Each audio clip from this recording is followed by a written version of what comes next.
We are live on a Tuesday edition of the Sports Bash here on 97.3 ESPN, the free mobile app.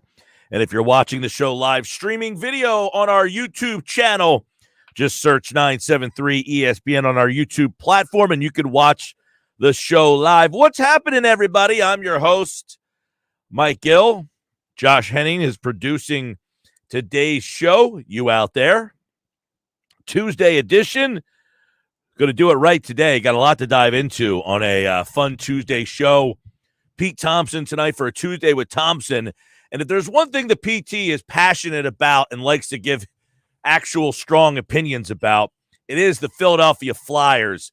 And they fired their coach, Alain Vigneault, on Monday. We'll get his reaction to that coming up tonight at 5 o'clock. Tuesday with Thompson. We'll also get his thoughts on Minshew mania, where he stands on Gardner Minshew moving forward versus Jalen Hurts. I mean, I hate to put it into that context, but I'm sorry. Everywhere I go, people ask me about Gardner Minshew. I can't go someplace without somebody saying, hey, what do you think about this Minshew guy? Right? And it's like, I wrote an article about it over at 973ESPN.com. I talked about it a little bit yesterday, but I put it into words so that it's out there. So people generally hear what they want to hear, right?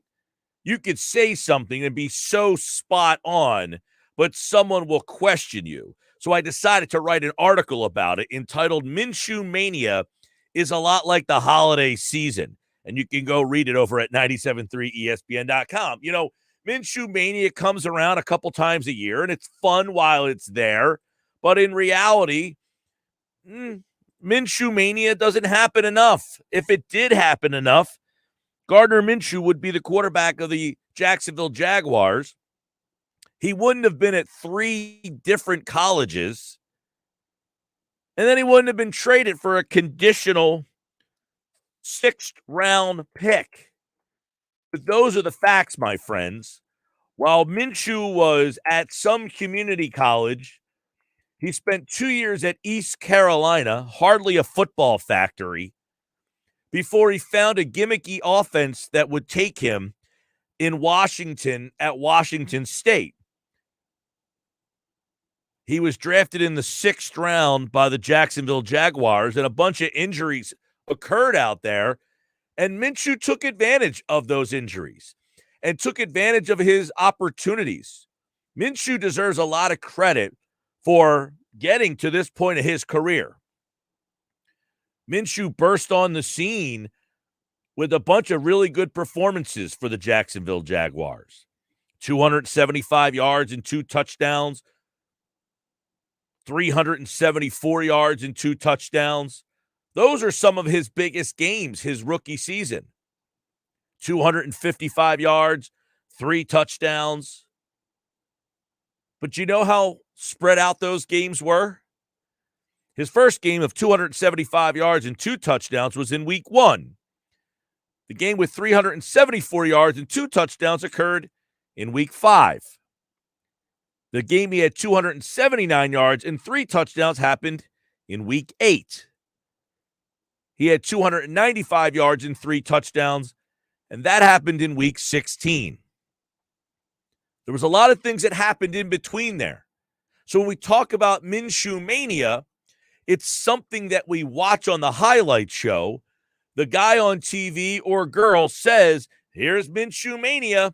And in the world we live in, you might have gone on vacation in August and it feels like it was just like a week ago, right? Man, I can't believe that vacation was 4 months ago when you were in wherever in August. September, October, November, and now December is happening. And you're like, yeah, I just was in enter place that you went to. And you're like, wow, that was 3 months ago. That's Minshew Mania. In week 1, he had a great game against Kansas City as a rookie. 275 yards, 2 touchdowns. But he really didn't have another big game until week 5. All the things that happened in between there, yeah, he had 2 touchdowns here and 2 touchdowns there, but he was 19 of 33. He got sacked 5 times. He was 20 for 30. He was 23 of 33 with a touchdown. He was 14 of 29 with an interception. He was 15 of 32 in a game. We don't hear about those games. The next game we heard about was week 9, when he came out and threw for 279 yards and 3 touchdowns in a win against the Jets. Funny how the Jets keep showing up on this list of games that everybody seems to have good games against. He followed up the game against the Jets where he had 3 touchdowns and 279 yards, going 27 of 47 with 2 interceptions against Houston. He followed that up 16 for 27 with an interception. He had 162 yards and a pick in another game. He had 200 yards, completed 58% of his passes in another game. He was 13 of 31 in a loss against the Falcons. And there was Minshew Mania back again for a game against Indianapolis when he was 27 of 39 for 295 yards and 3 touchdowns.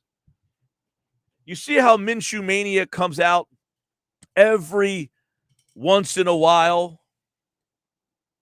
But it's sure fun when it does come out.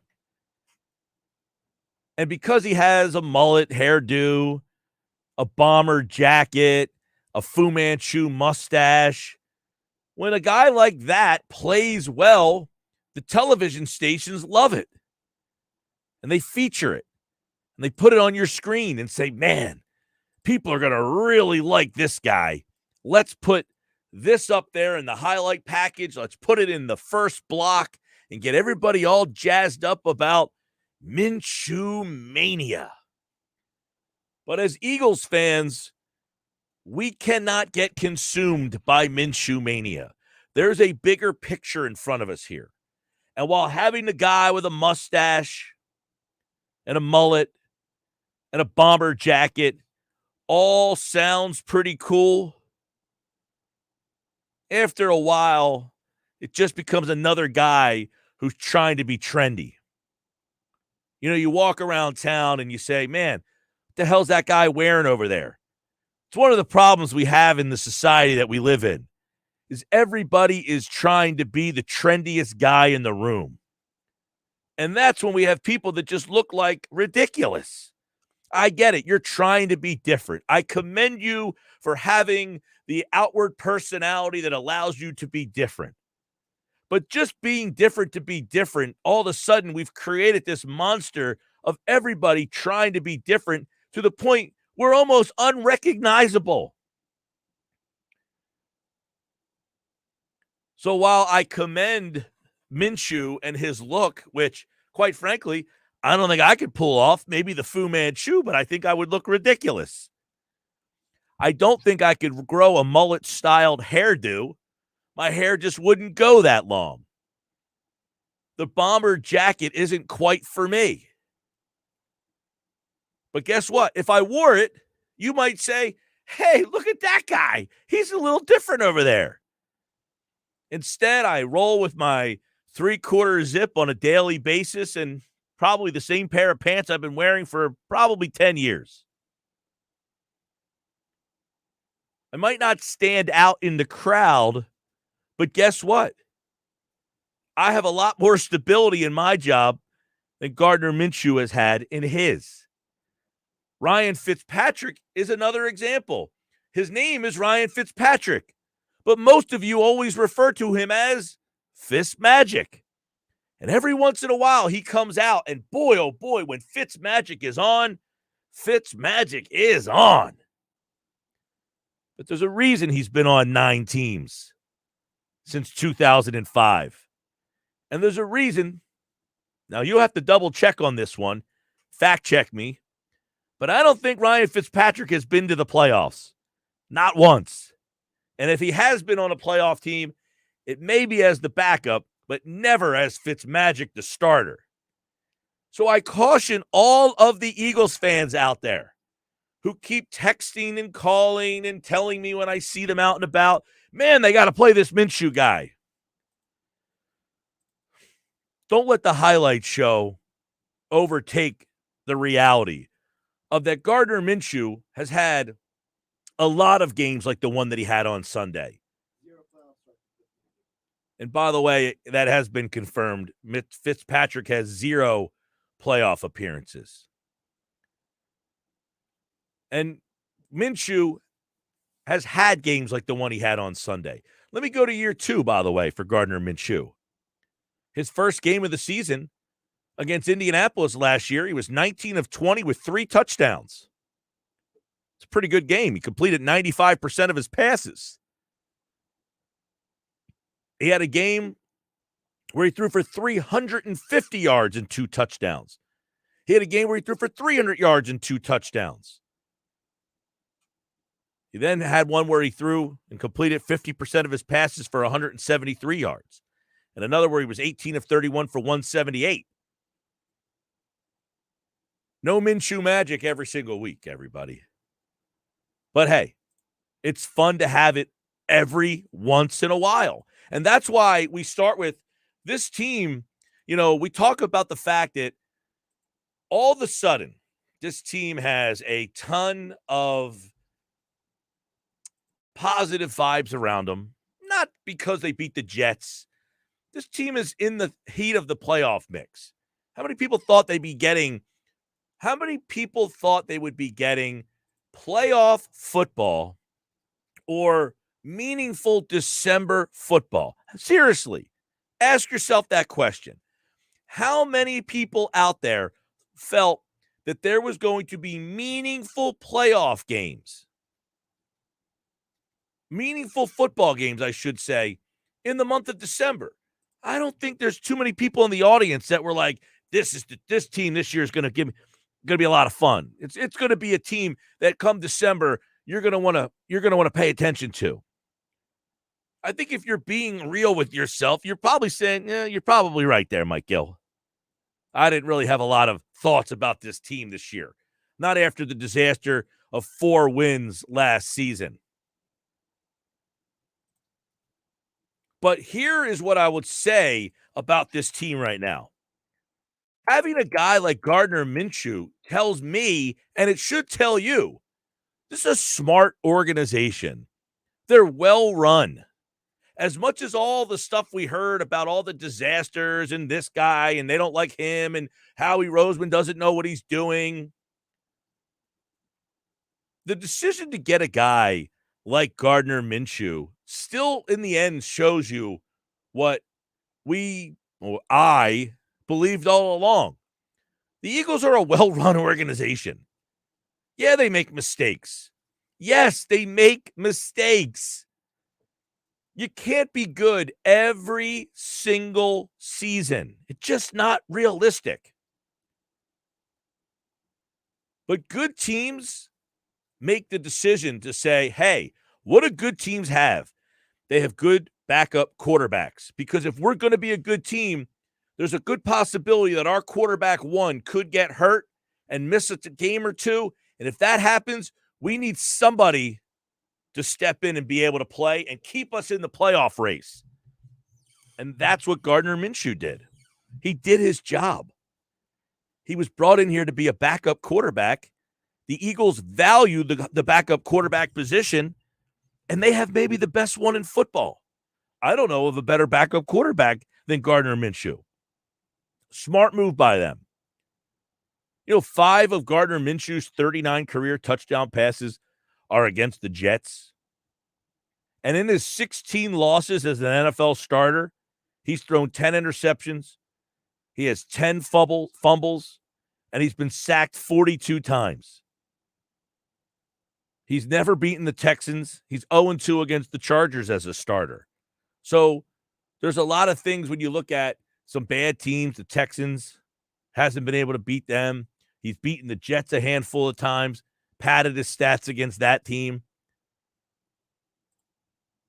609-403-0973. That's the text board. You can get involved that way. 609-403-0973. Hit me up on the text board. If you're listening to the show on the free mobile app, you can message us through the app on your phone. We'll read those off throughout the show as well. And, of course, if you're watching the show live on our YouTube channel, streaming live video. You can message us in the chat over there as well. You know, a lot of people this week are going to be talking about this whole Hurts Minshew. But for a team that has been, you know, I look at when I just said a well-run organization, I was thinking about this today. During the bye week, there's a couple things that come up. How many players on this team are going to make the Pro Bowl this year? For a team that is looked at as they don't draft well, they've missed a lot in the draft, they're not, you know, I don't want Howie Roseman making the pick. You can't ignore the fact that they could potentially, I don't know, have 6, 7 Pro Bowlers on this team. Mailata, Dickerson, Kelsey, Lane Johnson, those 4 guys right there on the offensive line could all go into the Pro Bowl. You could possibly have Dallas Goddard be a Pro Bowler this year. Darius Slay, that's 6 guys right there that could be Pro Bowlers. Javon Hargrave probably going to be in the Pro Bowl. That's 8 guys right there. 8 guys possibly in the Pro Bowl. And I don't know, Jalen Hurts might make the Pro Bowl this year. I mean, numerically speaking, I think his QBR is the second highest in football because QBR takes into account your rushing as well as your passing. And while you cannot rip up and throw away the Jalen Reagor pick, it was an absolute miss of epic proportions because of what was around him. Over the last couple of seasons in the draft, they've added guys like Jalen Hurts, Davion Taylor. You got Driscoll as a backup guard who has now stepped in and started. Quez Watkins has turned into a nice little deep threat. You've got Devontae Smith, Landon Dickerson, Milton Williams this year, Kenny Gainwell. Even Sean Bradley is a nice special teams player. Zach McPherson is another guy who plays a lot of special teams. This is a team that has a lot of depth and are adding talent through the last 2 drafts. I think the obvious miss of Reagor and the J.J. Arcega-Whiteside are really things that stand out on the marquee. But this team is 6-7. And think about this. Here's another thing I thought about today. Forget all, like, I just mentioned 6, 7, 8 guys could possibly go into the Pro Bowl this year. I might be missing a guy, too. I'm trying to think real quick here. The 4 offensive linemen, I think at least 3 of them will make it, but possibly 4. I don't think Smith makes it as a wide receiver. Goddard might make it as a tight end. I don't think any of the running backs make it because they're all kind of gobbling up. You know, Howard has a big game. Sanders has a big game. He's been hurt. Scott does a little of this. So I don't think any of the running backs will get in. Hurts maybe. And keep in mind, sometimes guys drop out. I'm not really counting that. I'm talking about guys who make the Pro Bowl. And then I would imagine Hargrave and Slay would make it on the defensive side of the ball. So you have maybe 6, 7 guys that could make the Pro Bowl on this team. Pretty interesting when you think about that. 609-403-0973, 609-403-0973. Oh, somebody just texted in another guy who could make the Pro Bowl, and that's Jake Elliott. Somebody sent me the Eagles record. Was that you, Josh, who sent me the Eagles record with backup quarterbacks over? I think I read that the Eagles record with the backup quarterback going back to like Andy Reid's first year. I think the record whenever a backup quarterback played was 40-18. Think about that. 40-18. That is an unbelievable mark.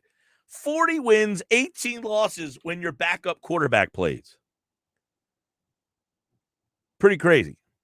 609-403-0973. Text message us over there. There was something else that I wanted to bring up. about the bye week here. And you think about the Eagles and their whole where they're going and what they are and what, we talk about the draft and they've missed a lot of guys. I just kind of gave you a bunch of guys, Hurts and Smith and Dickerson and Monty Williams and Davion Taylor, Driscoll. Driscoll wasn't drafted, though. He was an undrafted rookie free agent that they picked up. They've slowly started to add some pieces here through the draft. The last 2 draft classes, they have added some talent that is helping this team win right now. And this is what I was talking about. I tweeted this out yesterday about Nick Sirianni. Here's a guy that no one ever heard of. He's 6-7. He has the team getting ready to play meaningful football games in the month of December. They're going to play a game on December the 19th. That will be, if they win the game, they would be in the playoffs. And if they lose, they probably won't be. But here's what I'll say. Think about all the coaches that got hired this offseason. Right, Josh? How many hires were there this offseason? Sirianni right now, you might just have to say that of all the hires this offseason, he might be the best one. He's beaten Arthur Smith head-to-head. The only one that I think he lost to was Brandon Staley and the Chargers. But all of the Robert Saleh, he played Robert Saleh. They just beat them. Arthur Smith, they've beaten them. Let me see. The wins this year came against Atlanta, Carolina, Detroit. They beat. He was not a first-year coach. Staley, and Saleh. Is it Campbell's first year? Okay, so he beat Campbell as well. So of the first-year guys out there, he's already played a handful of them and beat them head-to-head. Who else is out there? Well, you got 6 coaches by my count who were all hired this offseason, include Sirianni. So Sirianni, Arthur Smith in Atlanta, Dan Campbell in Detroit. You mentioned Staley with the Chargers. Also, you have David Culley with the Houston Texans. And then you have, and I just blanked on the one guy. Oh, Robert Saleh with the Jets. So he's beaten a few of these guys already. Yeah. Well, it should be noted that Dan Campbell's team is really bad. Yes. And here's the thing. All these coaches that were hired, I don't think anybody said, man, they said, hey, why did we hire our guy? We should have hired Nick Sirianni, right? Some of the Eagles fans may have said, wish we had Arthur Smith, wish we got Robert Saleh, I don't know how many people said we wish we had Dan Campbell, but I would imagine there's probably a handful that of the coaches that got hired, many people listening wish they had hired that guy rather than the guy you ended up with. And guess what? The guy you ended up with hasn't turned out to be so bad. No, look, he hasn't been perfect. I've ripped him in many games. I thought he got an F in some of these games. But I'll tell you what, he is the only coach that I can remember where he has been so criticized and actually has made the changes. You know, we would criticize Andy Reid. You don't run the ball enough. You don't do this. Clock management. Andy Reid is one of the greatest coaches in the history of the NFL. He still has clock management problems. Doug Peterson, we didn't run the ball enough, yada, yada, yada. It wasn't like Doug turned the corner and listened. His deficiencies were his deficiencies. Nick Sirianni has had deficiencies. We've called him out on it. And you know what? He's learned from them. Right? Sirianni has learned from his mistakes. Now, he said it today or yesterday. Rob Motti asked him, hey, you're in the playoff mix here. He said, you know what? We probably should be even better. There was a time when I questioned whether Sirianni and his staff knew how to win. They kept always saying, we got to figure out how to, what we got to do to beat this team. He said they defined their identity. Remember that? He said their identity, but he kept mentioning in the press conferences, we got to find a way to, beat so-and-so this week. And I say, you don't know how to win. If you're always trying to find a way to beat the team you're playing ahead of you without figuring out what you did wrong in the games behind you, you're not going to win. And They have figured out why they were losing some of these games, and they're cleaning it up. Bill and EHT on the text board says, Mike, the 2022 draft should be exciting. We should control the first round as long as we don't trade the house for a quarterback. Also think we should bring in a veteran wideout. Yes, a couple things on that we'll touch back on when we return on the Sports Bash Tuesday. It's brought to you by Matt Blatt Nissan. The all-new Matt Blatt Nissan, now open Black Horse Pike, Egg Harbor Township, next to Home Depot, online, mattblattnissan.com. Pete Thompson tonight, Tuesday with Thompson, his thoughts on the Flyers firing their coach. They played last night and got whipped again, so it didn't seem to help. Who's in, who's out? My 14 NFL playoff teams. Not that anything's any clearer, but I'll do my best. Now, yesterday at the end of the show, I told you that I would find the audio of Josh saying something and then tweeting something different this weekend. I have found that audio that Josh didn't seem to think existed, but I have it. Josh, I have that audio, and I will play it for our fans and listeners coming up next. Are you prepared for this? Do you have a statement all ready to go? I'll let the audio speak for itself.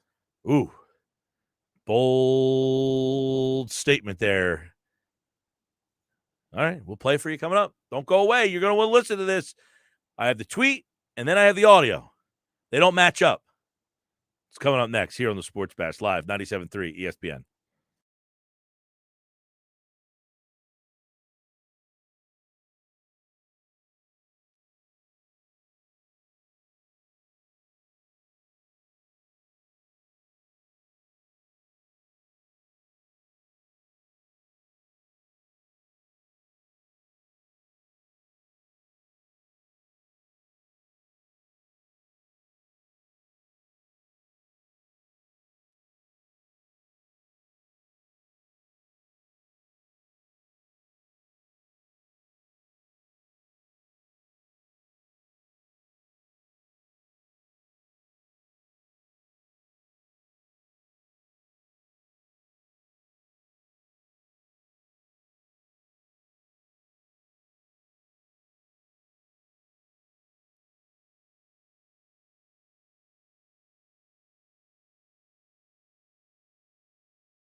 All right, 232 Sports Bash brought to you by Deborah Heart and Lung Center. With your heart, you don't take chances. Be sure, demand Deborah. I'm Mike Gill, at Mike Gill Show on Twitter. If you're watching the show live, leave a comment in the video stream. If you're listening on the radio, 609-403-0973. You can text us there. If you're listening on the free mobile app, you can message us through the app. It's all free thanks to First Bank of Sea Isle City. All right, I'm Mike Gill. I told you on the other side. All right, so Josh, a big college football fan, and he said this over the weekend. He tweeted at Josh Henning, Hennig, right? Thank you for actually spelling my name right, unlike some people we know. I mean, I've worked with you for how many years? Of course, I know how to spell your name. You'd be surprised some people I know for but, years don't know how to spell my name. They don't work with you every single day. I know people since high school still can't spell my name right. Well, they don't see you every day or hang out with you every day. Well, we were in class every day for years. That was how many years ago? 20? 15? There's people I went to high school with. I don't remember how to spell all of their names. I would hope you might be able to spell some of their names. You tweeted this out over the weekend, all right? Yeah. If anyone is surprised that Alabama and Georgia are on opposite sides of the college football playoff bracket, you are oblivious or gullible.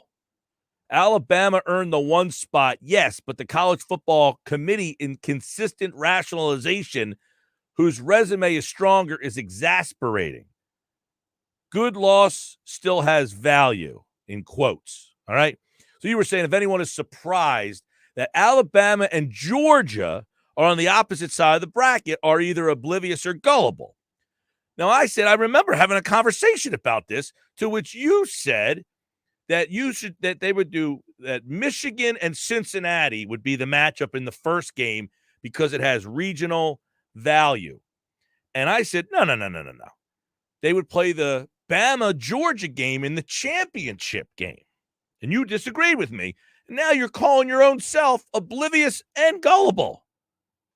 No, I said if you're surprised. That's the verbiage of the. You said if anyone is surprised that Alabama and Georgia are on the opposite sides of the bracket, right, that they're oblivious or gullible. Right. In other words, what you said on the show on Wednesday would make you oblivious and or gullible. But I'm not surprised. So you were oblivious and gullible on Wednesday and then smartened up by Saturday. I mean, it's certainly possible, but I think the tweet says if you're surprised. Right. Well, this is the conversation that we had about this whole college football thing. This is from last Wednesday's edition of the Sports Bash.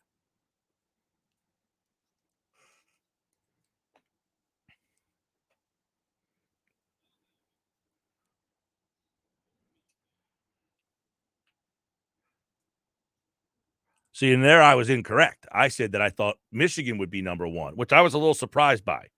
That Michigan won so handily and didn't go from 2-1. Now, if the game was closer, I can understand them going with Alabama. You mean the Bama-Georgia game? No. Oh, the Michigan. The Michigan, what they win, like 42-3. 42-3. They absolutely blew the doors off of Iowa. Yeah. So that, to me, was an impressive enough of a victory that I thought Michigan should have been number one. Gotcha. All right.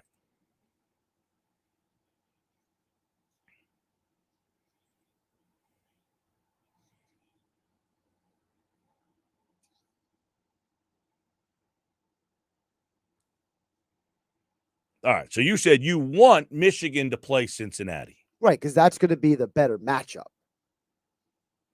See, I disagree with that. I think Bama is going to kill Cincinnati. Oh, everybody thinks whoever Cincinnati is going to play. If Cincinnati was playing Georgia, you would have said the same thing. The number 4 team has lost by an average of 21 points since this game has started. So whoever's the number 4 team that was playing number 1, you would have thought the same thing. Right? Yeah. Okay.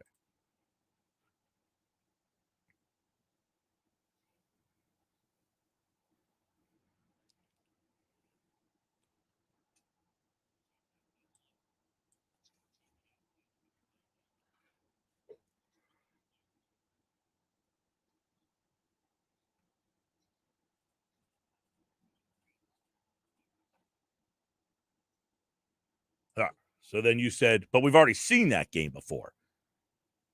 But then you said people are either oblivious or gullible. if they're surprised. If you're surprised that those two teams are in there. But here you're saying, no, they want Michigan and Cincinnati to play because of the television regional viewership and because they've already done it. And I said, no, wait a second.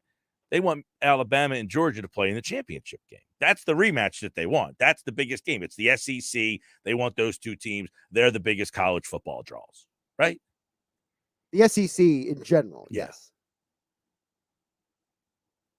The SEC, Alabama, Georgia. Now, if it was Alabama against like Ole Miss, I think they'd rather have Michigan. Well, like for example, a few years ago when LSU was in the playoff, that was a hot ticket item. Yeah, well, LSU has a little bit of a national pull, as opposed to say Mississippi, Ole Miss. Florida has a national pull, right? You know, there's those handful of SEC teams: the Alabama, Georgia, LSU, and Florida. Those four teams have, and they're easy to tell storylines with. Well, they have, yeah, and because they are places where college football is really, you know, first and have, you know, Mississippi, I guess it's first, Ole Miss, but they don't have any. It's not the same, right? They don't have a national background.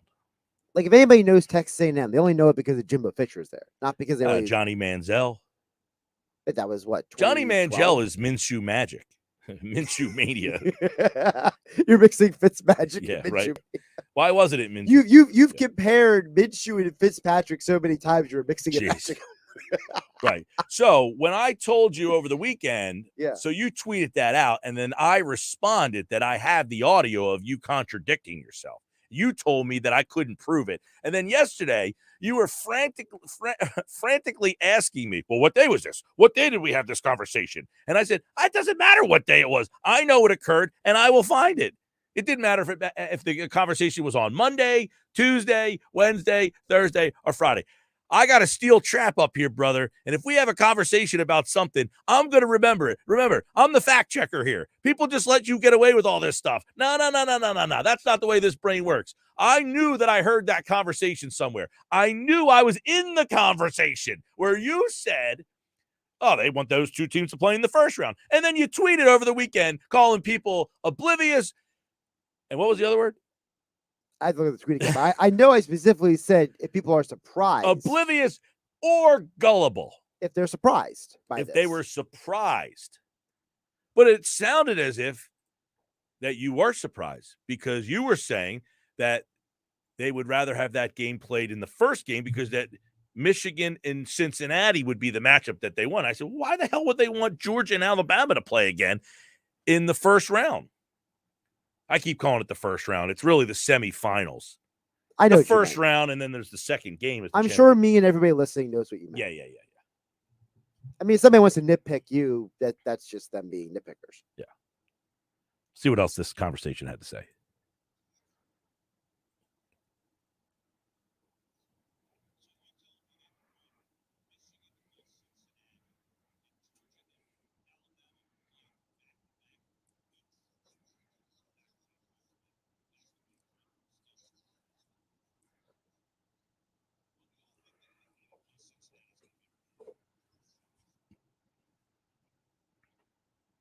That explanation almost would sound oblivious and gullible. What, that they would be more that any team would pull exactly that Michigan Cincinnati would be the more competitive game so that the committee would pair those two up to get a more competitive first round game and then let Bama and Georgia play for the second time in a row. And then you would get essentially Michigan and the winner of that game in the final. Well, because part of the reason I said that was because a couple of years ago when there was a massive blowout in the first game, the television guys that, your guys like, your Jimmy Trainers and guys like that, they said that hurt the ratings for the second game. So if at least the first game is competitive, people hang around. Well, that's interesting because the first game was bad. People bailed and said, this is a farce, essentially. Or maybe they just assumed the second game was already in the bag. Yeah, see, the problem has been... Now you're saying, I'm not saying I'm right. I'm just saying that's my rationalization. Yeah. Well, I told you I was going to find the audio. You doubted that I would do that. I didn't doubt you would find the audio. Oh, you sounded as if it was like... Listen, you're the kind of person where if you put your mind to something, you're going to find it. Doesn't matter if there's hell or high water. It could be Armageddon outside, but if you say you're going to find that beer that Mike Gill wants, he's going to find that craft beer. Oh, my girlfriend will attest to that. I will drive all over South Jersey until I find the actual six-pack that I want. We'll even go to the wrong location. If your place doesn't have it, I'm going to find someplace that does. Yeah. That said, no, I saw the tweet. You know, you're a good follow on Twitter. You like to throw some stuff out there. And I saw the tweet, and I said, wait a second. I remember having this conversation, to which you insinuated that they would play Georgia, Alabama in the first weekend. That's why I was surprised to read the tweet. So I believe I responded, and I said, as I said all week, they want the rematch in the finals. And you said, and I agreed with you all week. And I said, I'm not sure about that. I think you mentioned them meeting in the semis. We'll have to go to the tape. And then you told me I couldn't find the tape. I didn't say you couldn't find the tape. Yeah. I just wanted to know what day it was. I got you. I don't remember the day. It turned out it was last Wednesday. Listen, there was one other thing I got wrong last week that you didn't bring up. Well, it's not okay. People are going to get things wrong. I don't care if you get it. You're wrong. Your opinion's wrong. You said something that you thought was going to happen. It didn't happen. That was total, utter contradictory. And on top of the fact that was total contradictory, you said that people are oblivious and gullible. If they're surprised by this. Yeah. It sounded like you're surprised by this. Wednesday, you said you thought those two teams were going to meet up in the first round. Just because I thought so doesn't mean I'm surprised by another outcome. No, but are you oblivious and gullible? Not in this situation. By the end of the week, you're saying, if you're surprised by this, on Wednesday, you said that's the matchup that they're going to go with. By the end of the week, you said, well, if you're surprised, if you thought those two teams were going to match up, you're oblivious or gullible. You made a pretty quick turn, 180 within 4 days? 4 days there. Jeez. I changed my mind. I'll say, my Lord. Now, see, you're right. Like, those are the type of things that stick out to me, because I do remember, we have how many conversations a day on the radio. I don't like, if you could say to me, what did you talk about on Tuesday in the 2:00 in the B segment? I would say, I don't remember, but I would remember that we had the conversation. I just don't remember where and when. Like I said, when you have your mind set to something, you will find it. Yeah. Well, maybe you should have been a private investigator in another life. I probably could have been a private investigator. I could put these facts together. I started piecing it together, and I said, you know what I was? See, I originally was listening to the Tuesday show. Okay. I thought it was on Tuesday. But, if you go to our YouTube channel, you can search the transcript of the entire show. Right. That's one of the things you and I, if those don't know, you and I both use to find quotes. Yeah, I mean, I hit Control F and just typed in Alabama. And as soon as I typed in Alabama, the whole conversation came up, and I started listening to it last night. And I said, I knew we had this conversation. See, I wasn't like crazy. You were trying to make me feel, that's what you were trying to make it out like I was a crazy person. Like, we didn't have this conversation. I was like, wait a second. Yes, we did. I know we had this conversation. I would never call you crazy. That'd be overt.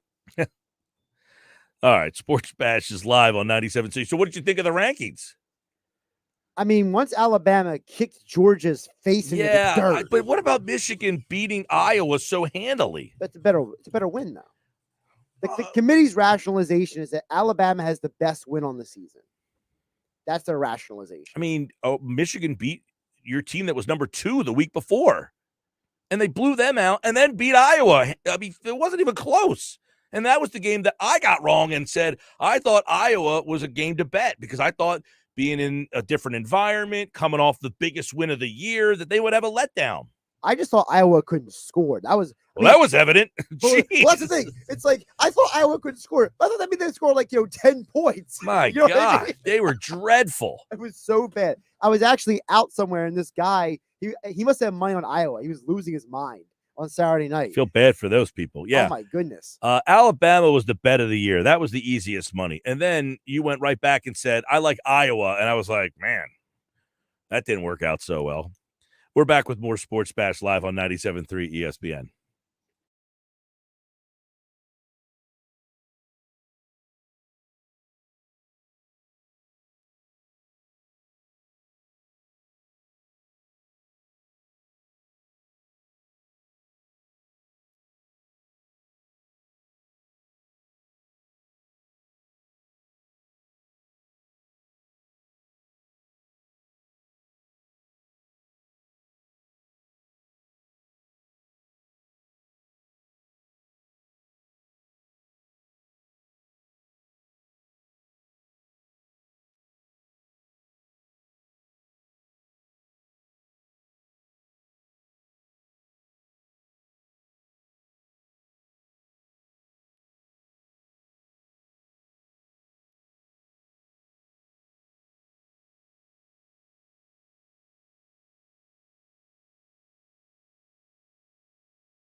252 Sports Bash, 97.3 ESPN. Now, did you watch the Manning cast last night? What direction did you go for the game? I actually forgot the Manning cast was on it, so I didn't get to it till later. Oh, wow. Well, the first quarter, they had no guest on. Yeah, There's been a lot of cries for they have the guests, too many guests. The people have been saying we don't need 4 guests. I saw online that the Mannings were basically cringing because there was no passing game going on. Well, somebody texted into the text board here. Mac Jones should be embarrassed today. 3 passes in a game. Come on. What does that coaching think of Jones? Obviously not much. That is an obtuse observation by that gentleman. I thought you play to win the game. Did you not see the conditions out there? It had nothing to do with them not that Mac Jones should be embarrassed. First of all, they won the game, right? And the game plan was it would be idiotic to throw the ball, so we're not going to do it.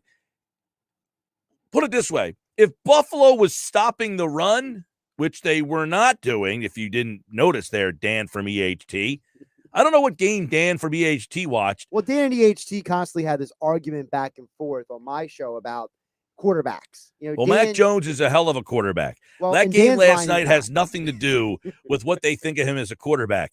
It has everything to do with the 40-mile-per-hour wind gust that they had there last night, and coupled with the fact that Buffalo, if you didn't notice, Dan, couldn't stop the run last night. I mean, they could have ran the ball 70 times against that defense. They weren't stopping them at all. That was, who should be embarrassed? Forget Mac Jones. How about the Buffalo defense, Dan? That's your observation of the night. The Buffalo defense should be embarrassed that they lost a game in which the other quarterback threw the ball 3 times. Which is more obtuse?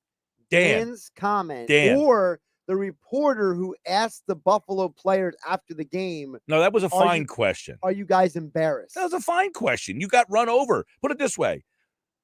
Bill Belichick, what he did last night was brilliant.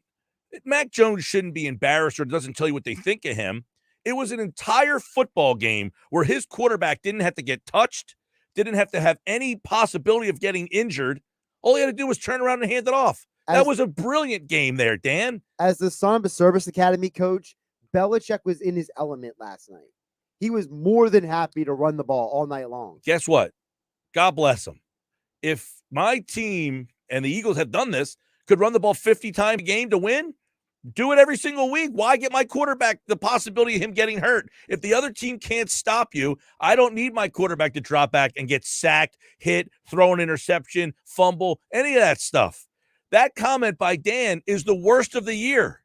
It's the worst observation of the entire year. You, my friend, win a prize for the worst observation of the entire football season. Congratulations. We're back with hour number 2 next.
Hour 2 of the Sports Bash. Jeff Nadeau is here. We're going to talk to Jeff. He's got his big fight coming up this weekend. He'll tell us a little bit about that.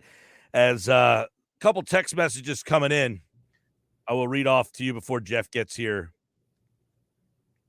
Dan shouldn't be allowed to text or call anymore. Now, I wouldn't ban Dan from texting. I mean, every once in a Dan is Minshew mania. Every once in a while, you have a bad text. Every once in a while, you have a big game, Minshew mania. You can't do it every single week, Dan. Mike, I'm so glad I'm not Dan. That's probably a good one there. He did get eviscerated by me. Mike, I'm so sorry. I think the cold weather's getting to me. That's Dan from EHT. Hey, Dan, it happens. I'll see what Jeff Nadeau. Does he think I was being too harsh? What's going on, man? Jeff, good to see. Oh, hold on 1 second here. Let me get this. There we go. How are you, buddy? Hey, Mike, how are you? So the gentleman texted in. All right. Did you watch the game last night? Did you watch the Monday night game last night? I know you're like, college basketball has been going on. Yeah, I actually was out for a little, but I watched most of the second half. I saw what was going on. All right, so the gentleman said Mac Jones should be embarrassed today. 3 passes in the game. What does the coaching staff think of Jones? Obviously not much. And I said, I gave him the worst text message of the year. He got the award for worst text message of the year right there. Yeah, I mean, that's just completely obviously he didn't watch the game. He didn't understand the conditions. He didn't understand the level of how difficult it was to throw the football. I thought it was genius play calling. I thought it was absolutely incredible that they were able to do what they did. And, Mike, there's an old adage, if it's not broke, don't fix it. That's right. And I mean, it's a whole game, Jeff, that they got to go through where they didn't have to worry about their quarterback getting hit, getting hurt, nothing. Yeah. If Buffalo can't stop me, guess what? I'm just going to keep running it at you. And I'll tell you right now, you think Bill Belichick cares at all about how they won? Didn't matter. He went into a tough atmosphere in really tough conditions and won the football game. That is one of the most tone-deaf texts I've ever seen. And if I were you, I'd have eviscerated the guy even worse. I could do that. Listen, maybe it was a bad day. Oh, I gave it to him. You got to go back and watch the show later on, and I gave it to the guy pretty good. Yeah. What's the guy's name? Dave? Dan? Dan. His name is – he's a very good texter to the show. He texts a lot, and he texts daily, so – He's a good listener. He's sometimes a little off base. Yeah, that was a tone deaf one there. But hey, we have bad days. All of us have bad days, so it is what it is. Jeff Nadeau, I want to get your opinion on Minshew mania and where it stands right now. Should the Eagles stick with Minshew, or do they go back to Hurts? They got 2 weeks to kind of stew this in the pot here. Well, I think in this town, we're a little bit more adept at overreacting because the one backup over the last couple of years that came in the right time was Nick Foles, and he won a Super Bowl. Look, I think it's important as the game has ended and we've seen what went on. The Jets are the worst team in the NFL. I know the Lions are bad, but the Jets are really bad, man. I mean, it's impressive that he played well. I like Minshew. I've said that before. I like Minshew too. Yeah, I'm not the biggest Jalen Hurts guy, but to say that he should be the starter. Look, if Hurts has definitely got if he plays poorly in a game or two, I think you got to look to maybe go somewhere else. But look, the truth of the matter is, Mike, I don't think either of these two are going to be the quarterbacks long term. So I don't know. I like Minshew, so I'm not one to say that I don't think he should start or not. But he played really well. He looked that deep ball, the first deep ball to Goddard was a great throw. Jalen Hurts has airmailed that throw this year. So, but then again, Gardner doesn't give you what Jalen does on the ground. So, look, they're not going to go away from Jalen Hurts. Jeffrey Lurie wants Jalen Hurts as the quarterback. I don't know if Howie Quaid does, but and I'm going to also say, Mike, I get a weird feeling if that were a playoff game last week, Jalen Hurts would have played. I don't think Howie Roseman was the first one to say, look, hey, take it easy this week. We're going to win this game regardless. I don't know. I'm kind of my head's kind of all over the place with the Eagles just because I think they're so inconsistent. They're Jekyll and Hyde. Some nights the whole league is. What was that? The whole league is. I mean, it is. And that's the thing. I mean, I liken Minshew to the holidays. Every 4 weeks you have this great day and you're like, this is great, family. But the other 3 weeks as you're getting ready for the holidays, they're not so good. Yeah, that's a great way to look at it. It's almost like the fight I'm going to have, right, Mike? Like this build-up's cool and all, but I got to I'm tell kind you, of the by the other way, way around. The on this, fight I want to happen. Everything else, I'm just ready for it to be over. I was going to say, so I have had so many people asking me if I'm getting this fight, to the point now we're getting the fight Friday night. We're going to be watching it at my buddy's house. There's like a group of us going there. But it's amazing to me how many people have asked me about this fight. Now, I've seen all the buildup, and I said, man, your week has been nuts to get ready for this fight. It has, but it really hasn't, Mike, because I don't really like I did Portnoy's show earlier. I did Erica's show Today? earlier. I mean, both of them are the leaders Today? of that company. And But I you did don't Portnoy's show today? I did. It'll be out tonight. Okay. Oh, And okay. Gotcha.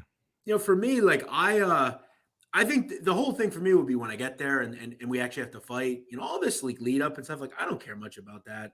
I'm just ready to fight and go with it. But yeah, it's been busy. I'm ready for it to end and get back to my life, which will be very soon. And anybody that does it will understand. There's a lot of moving parts and a lot of things going on, and even last week too. So yeah, well, it's like a you huge guys thing. have got like the whole, I mean, there's a lot of hype videos leading up to this. You got some confrontations going on. Yeah, you're trying to sell a fight here, I'm sure, all that stuff. But, a lot of this has really consumed, your day-to-day life, as I've seen all of a sudden. People are like, hey, you see your boy Nadu's tweet on No, I'm not looking at Jeff Nadu's Twitter account 24/7. I apologize. And Mike, the thing is, like, I have to also like do my normal things. Like I have shows that I do that I'm being paid to do. I've got content I got to put out. So it's, my life doesn't stop because of this. I still have to, I have, see my family. I have, a girl or two that I want to see. I have a life. So there's still things going on, but it's been fun. It's a great experience. I don't know if it'll be the last time I do this, but I'm really just worried about the 3 minutes that I'm going to have in front of me. And, it's not an incredibly long 3 minutes. Mike, Is over it the one last round? It's 3 1-minute rounds. 3 1-minute rounds. Yeah. Oh, wow. So, Mike, like it's funny because there'll be nights where like I'm just hanging out and I'll process it myself. I'll go to my microwave and I'll type 3 minutes in and I'll just do something for 3 minutes. And I realize like how so short that is, right? Well, 1-minute round. I mean, geez, like if you were saying to yourself, all right, I'm going to let this guy just fire away and try to tire himself out. In 1 minute, you might tire yourself out, but the round will be over that fast. Yeah. And like my obsession with this whole camp was I trained for 8 weeks, but I've been training and doing cardio for 18 months. So like when it comes to cardio, my opponent can say whatever he wants.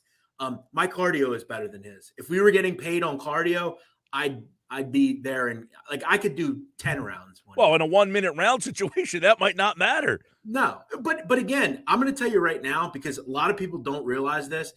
Go throw a punch for 30 seconds straight. Oh, that's what I'm saying. If you wanted him just to fire away at you for 30 seconds, just put your guard up and let him kind of go at you, he could punch himself out. Yeah, probably 30 seconds. He'd probably be pretty damn tired. You're right. By the second and third round, my goal is for him to have his hands down. And I just don't feel like for me, I'm going to go in there technical. I'm not going in there and just going to trade punches for 3 minutes. That's just not what I'm going to do. I'm also not going to give away what I'm going to to but I have plans. We've trained hard. I'm okay being the underdog.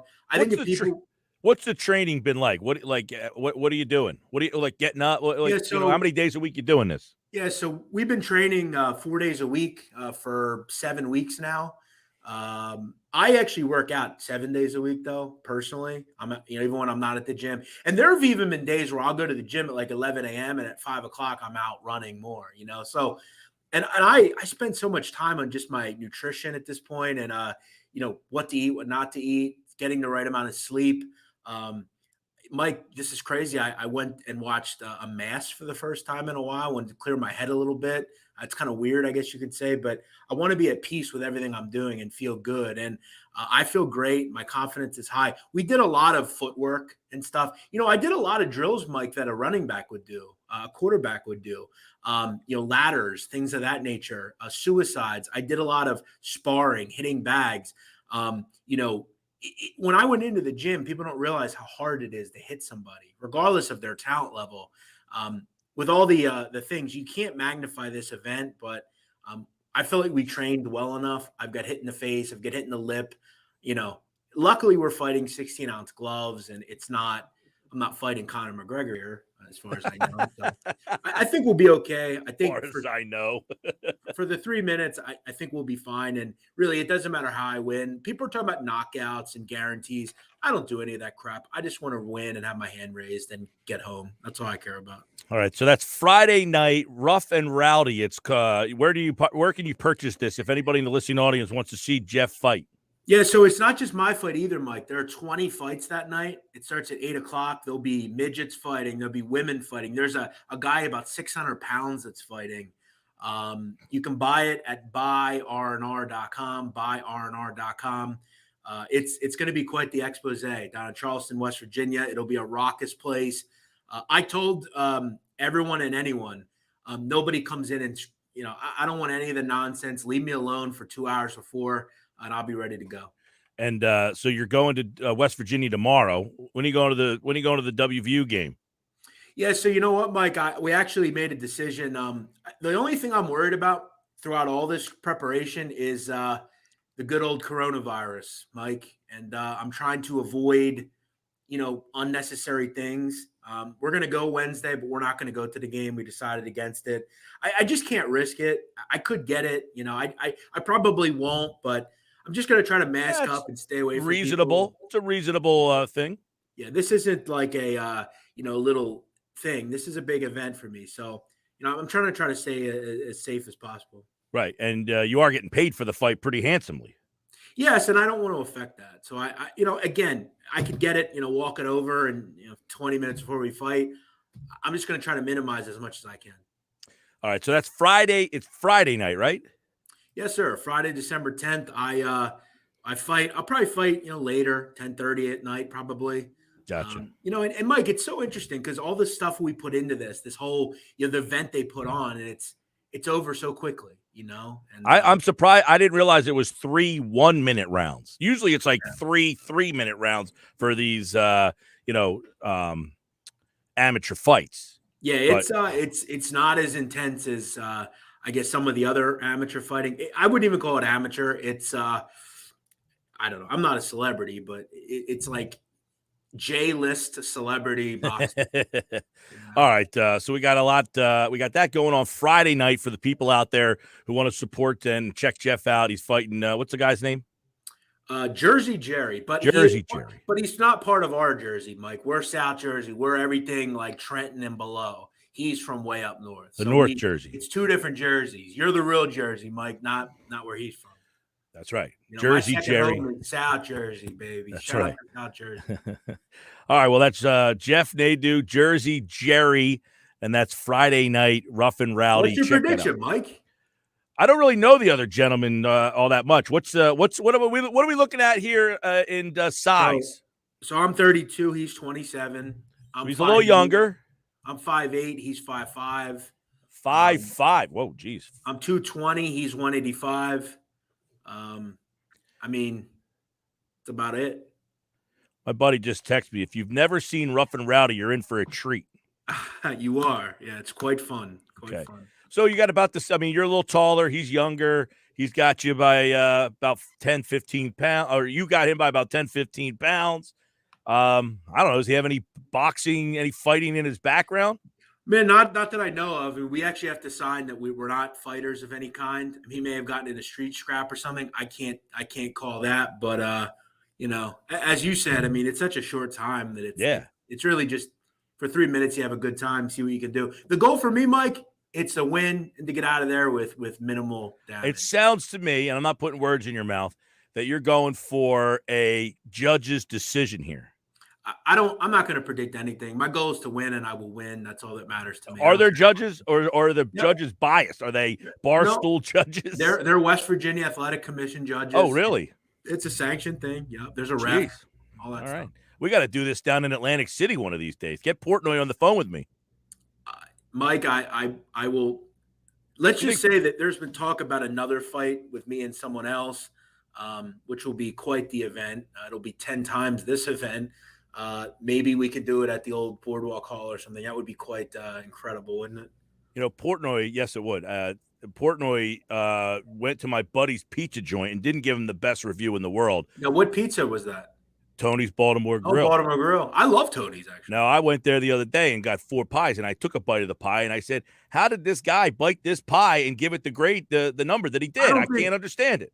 I think the thing about Dave is I love Dave, but Dave's a Massachusetts, New York guy. South Jersey Boardwalk Pizza is different than. I know. He lists it as Boardwalk Pizza, Tony's Baltimore Grill, which obviously is not on the Boardwalk. Yeah, it's not on the Boardwalk, and it's a little different. Mac and Manco or Manco Manco is Boardwalk Pizza, you know? Yeah.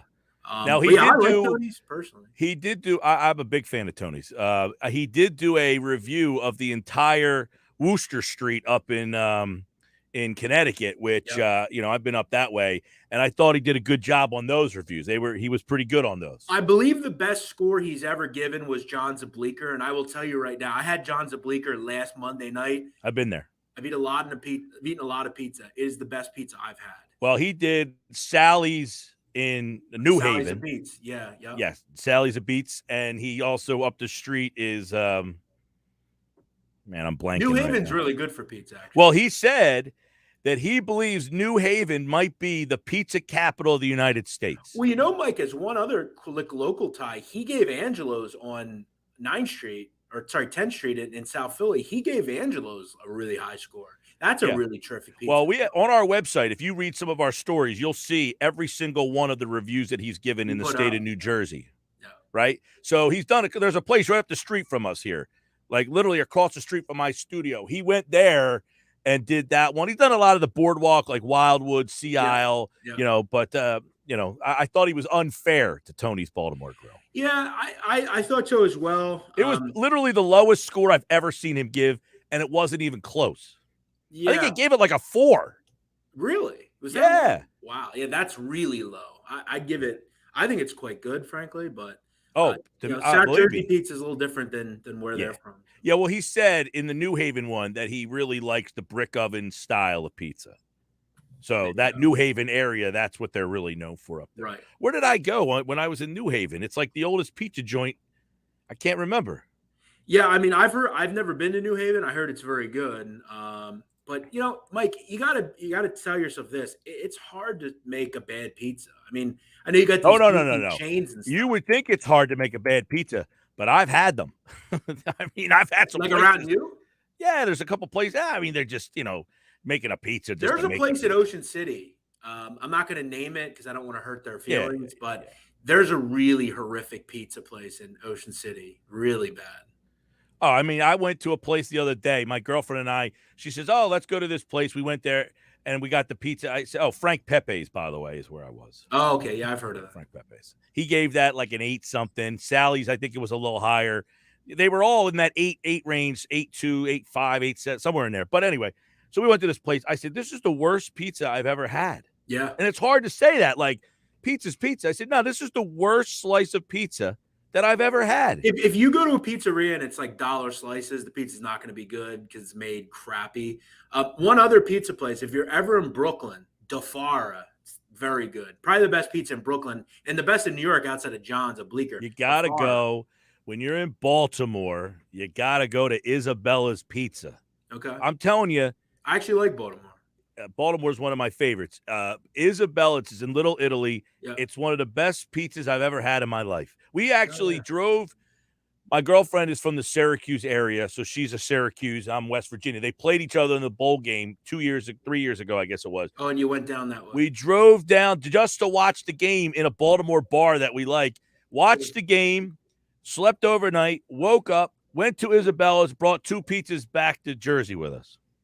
Sometimes that's what you got to do. You know what's cool about some of these places now, Mike? If you go on like these DoorDash or different things, you can actually like that Carlos Bakery guy, that guy, the bakery guy. Yep. You can order that stuff now and have it delivered to you in like half a day. Like you can go to like some of these pizzerias, these big pizzerias that are famous. Like you can get Junior's cheesecake delivered to you from Brooklyn, like directly to you. You don't down here? Yeah, you can get it anywhere. It's kind of crazy. Well, you got what do you got tonight? Anything you like tonight? College hoops. What do you got? Yeah, I have a play on a pretty small game. Furman Winthrop over. The two teams that want to play high pace, go up and down. The old coach the coach at Winthrop's the old coach at Western Carolina. Furman played them every year, always beat them up offensively. I don't think there's a lot of defense in this game tonight. As far as bigger games, I think Kentucky absolutely pulverizes Southern. They might put 100 on the board. You know, Vermont, I think Vermont's interesting as well against Providence. That's a team you don't want to play in the non-conference to take care of the ball, really value it. And we got no Eagles football. I'm happy because, Mike, I thought when I came back from this fight, I thought Sunday the Eagles played at home, and I'm like, hey, I don't really know if I feel like going to the game on Sunday, but they're off, which is perfect. Yeah, they don't play again until December 19th. Now, Jeff, they do. If I was to tell you back in August that the Eagles would be playing meaningful football December 19th, right? Yeah, Mike, I read an article last night. I saw the Eagles picks for 15th, 17th. I'm just like, come on, man. Well, the Dolphins didn't hold up their end of the No, the bargain. Dolphins are winning. They keep winning. That team might make the playoffs, by the way. I want Kenny Pickett. I'm out on Kenny Pickett. You can't sell me there. I will. Small hands, smells like cabbage. Did you see that? Carny that fake kneel he did? That was sick. You can't do that. He's going to get other quarterbacks killed. It was sick, though, he did. I mean, seriously, though, you can't fake slide like that. You're going to get – because now the defender's going to say, I got to smash you because the last guy tried fake slide. I wouldn't do it again. It was pretty cool that he did it. Let me ask you really quick. Yeah. So you want to address a quarterback through free agency? Who else do you? I feel trophy finalist, Mike. And Howie Roseman likes the kid. I'm telling you. Tim Tebow won the Heisman. Huh? Tim Tebow won the Heisman. Well, I know. I'm not. Gino Torretta. Yeah, no, I get it. I don't love this class. I certainly Pickett to me is one of them guys. It's the ACC stinks. No, I know. So don't get sucked in by a Pitt guy. Well, the Deshaun Watson, the ACC sucked when he was there, too. That would be my message to you. Don't get sucked in by a Pitt guy. They're all fugazi. No, I hear you. Pat Bostic, I remember those guys over the years. Alex Van Pelt. Yeah. Nate Peterman, maybe the worst quarterback in the history of the NFL. Wow, I forgot about Nathan Peterman. Tyler Palko. Oh, yeah. Good call, Mike. Yeah. All right, man. Well, good luck in your fight. Thank you. We'll be watching. We got a big crowd Friday night at my buddy's house. I appreciate it. I hope I can make it fun for all of you guys, and we'll talk. Don't take a dive for me. Please don't do that. I'll get ridiculed. You know what happened? I'll tell you a quick story. I'm in college, West Virginia. I don't know if you remember this gentleman, Bruce Selden from Atlantic City, right? Atlantic City Express. He's the champion of the world. He fights Mike Tyson, right? So I'm from Atlantic City. I'm hyping the guy up. We're in West Virginia. And I'm like, everybody's face. This guy from AC is going to take care of business. And he took a dive. He takes a dive against Tyson. I mean, funny enough, there's a Canseco clause. I don't know if you know about the Canseco clause. Real quick. Jose Canseco fought in this very event. And it was here in Atlantic City. No, it was for Rough and Rowdy. Yeah, but I think the fight was at the Sandcastle in Atlantic City. No, it was last year. I think it was in Providence, maybe. Okay. Somewhere like that. He took a dive 10 seconds in. They had to pay him $1 million, Barstool did. Oh. So now they have a Canseco clause. If we get past the first round, we get extra. So. All right. So we get at least 2 rounds, you're saying? Yes. Well, unless the kid knocks me out. Okay. Well, anything could happen. All right. That's Friday night. Check out Jeff Nadeau. Rough and Rowdy is where you can get it. roughandrowdy.com. BuyRNR.com. BuyRNR.com. There you go. Thank you, Jeff Mike. Nadeau. Yeah, man. Good luck, man. All right. We'll talk to him next week after the fight. We'll see how he does. I'm interested to see how it all happens. Are the Portland Trailblazers ready to make a move? And Dame Lillard wants to play with Ben Simmons. Interesting. Details next here on the Sports Bash Live.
3:31 Sports Bash 97.3 ESPN. Time to check in on the NBA. The Sixers with another win in Charlotte last night to beat the Hornets. They'll play the Hornets again on Wednesday night in Charlotte. Little quirk in the schedule where they're in Charlotte without a back-to-back, and they play them twice. Last night, Charlotte severely shorthanded. Sixers were without Maxey last night. Let's dive into that. There is some news around the Ben Simmons stuff. And, of course, Michael Kasky-Blomain joins us right NBA and the Sixers.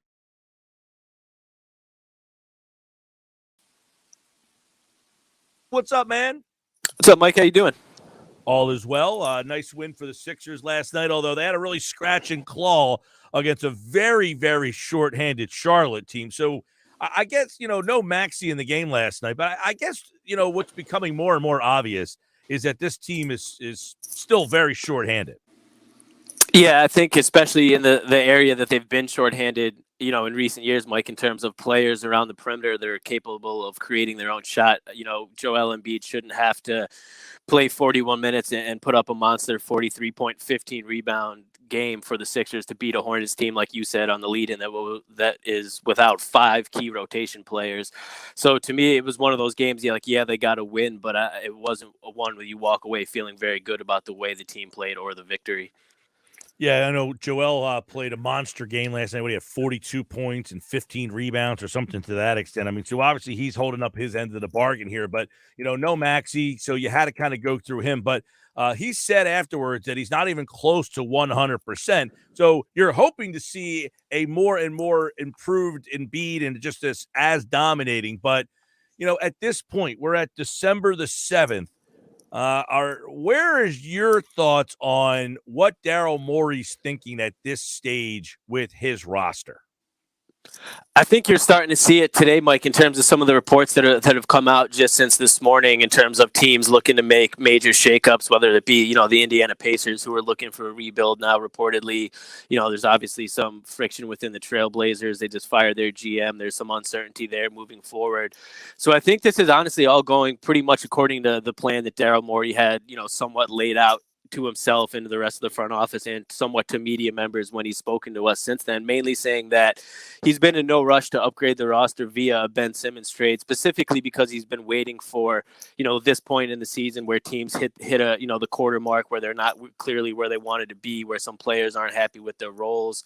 And you see, more potential trade opportunities become available. That'll be, even more next week when that December 15th date hits and players that signed over the offseason can be included in trades. So I think that, Daryl's continuing to be patient, but we're starting to see, potentially his patience paying off with some of these teams that might be looking to make trades now or moving forward that weren't, a few weeks ago at the beginning of the season.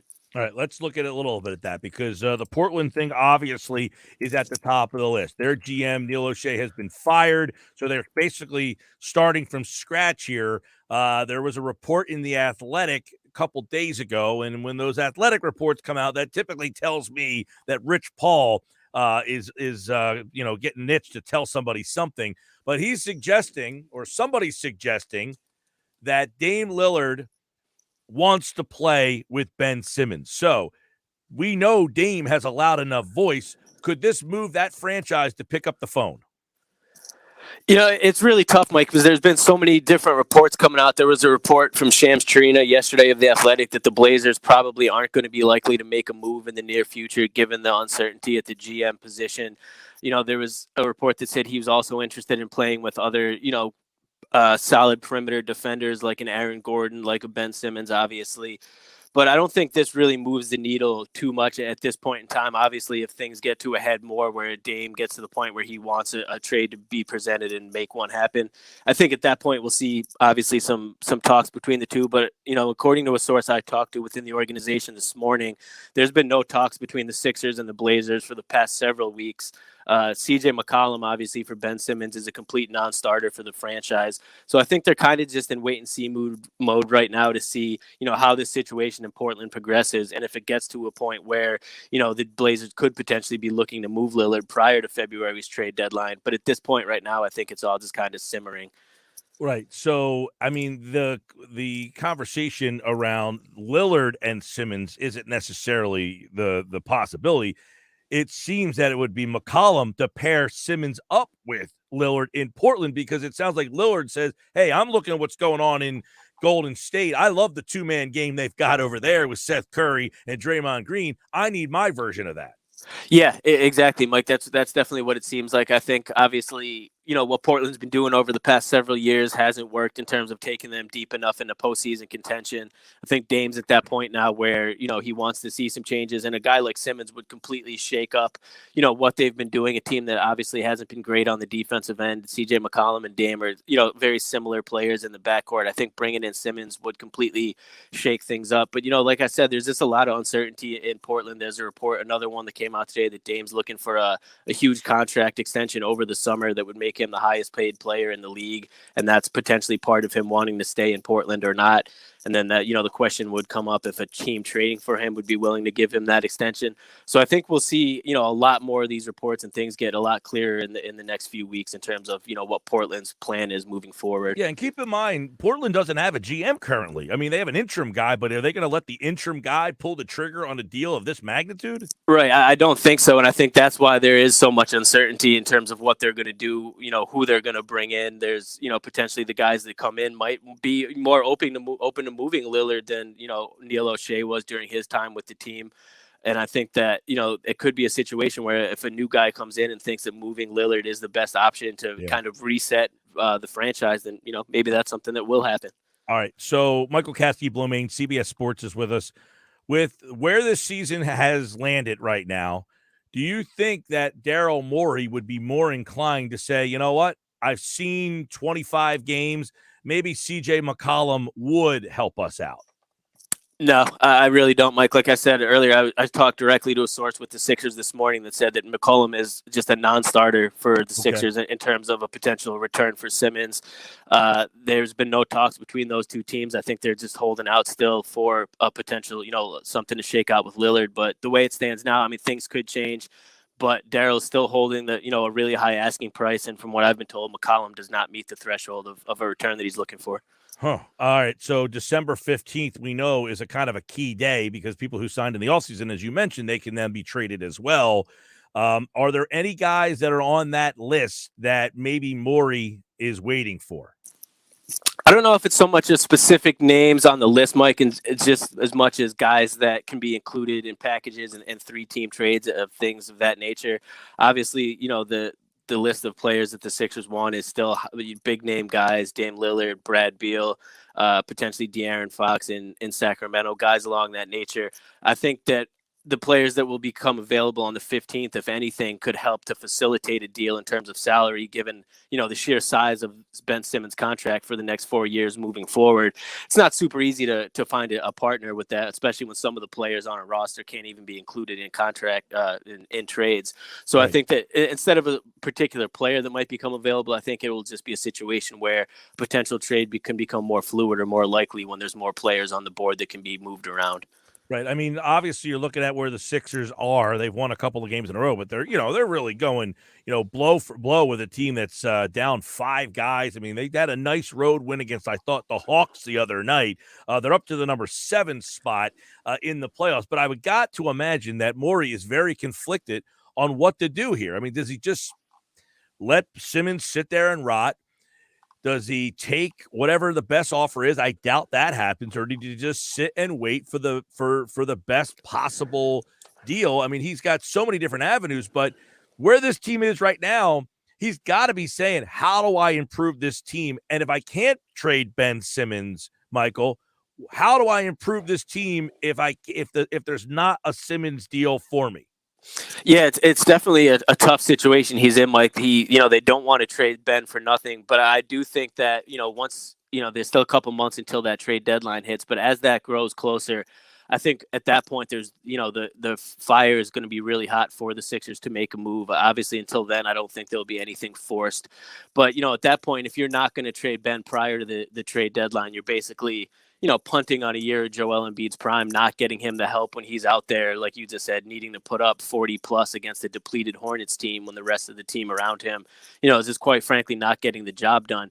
So that's almost, malpractice from a GM perspective in my eyes when you have this asset that's just wasting away on the bench. And I do understand the idea of being patient, but Morey previously alluded to this potentially taking up to 4 years, which to me would just be, a crazy situation. I think you have to make a move prior to the deadline this year when you have a team built around Embiid playing as well as he can still play. And an East that's not, especially tough. The Nets look like they could be good. Obviously, the Bucks are still the defending champs, but a couple of moves for the Sixers, and they could be right back in the thick of that contender conversation. So I think, I wouldn't expect to move in the next couple of weeks, but as the deadline draws closer, I think they'll be really heating up conversations.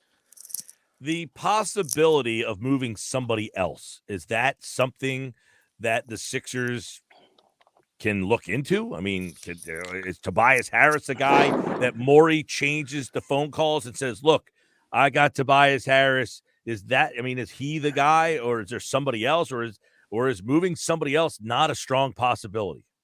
I think it's definitely a possibility, Mike. And from the perspective of the front office, if I'm them, I think pretty much everyone on that roster, obviously outside of Joel Embiid and possibly Maxey, would be in a fair game in conversations. I think from what I've heard from league sources is the biggest difficulty in that situation for the Sixers is the level of interest in some of their other guys around the league. Like, they could look to trade a Tobias Harris, who still has 2.5 years on his, big contract that he signed a few years ago. But what are they going to get back? What's the level of interest around the league in a guy like Tobias, especially with that contract?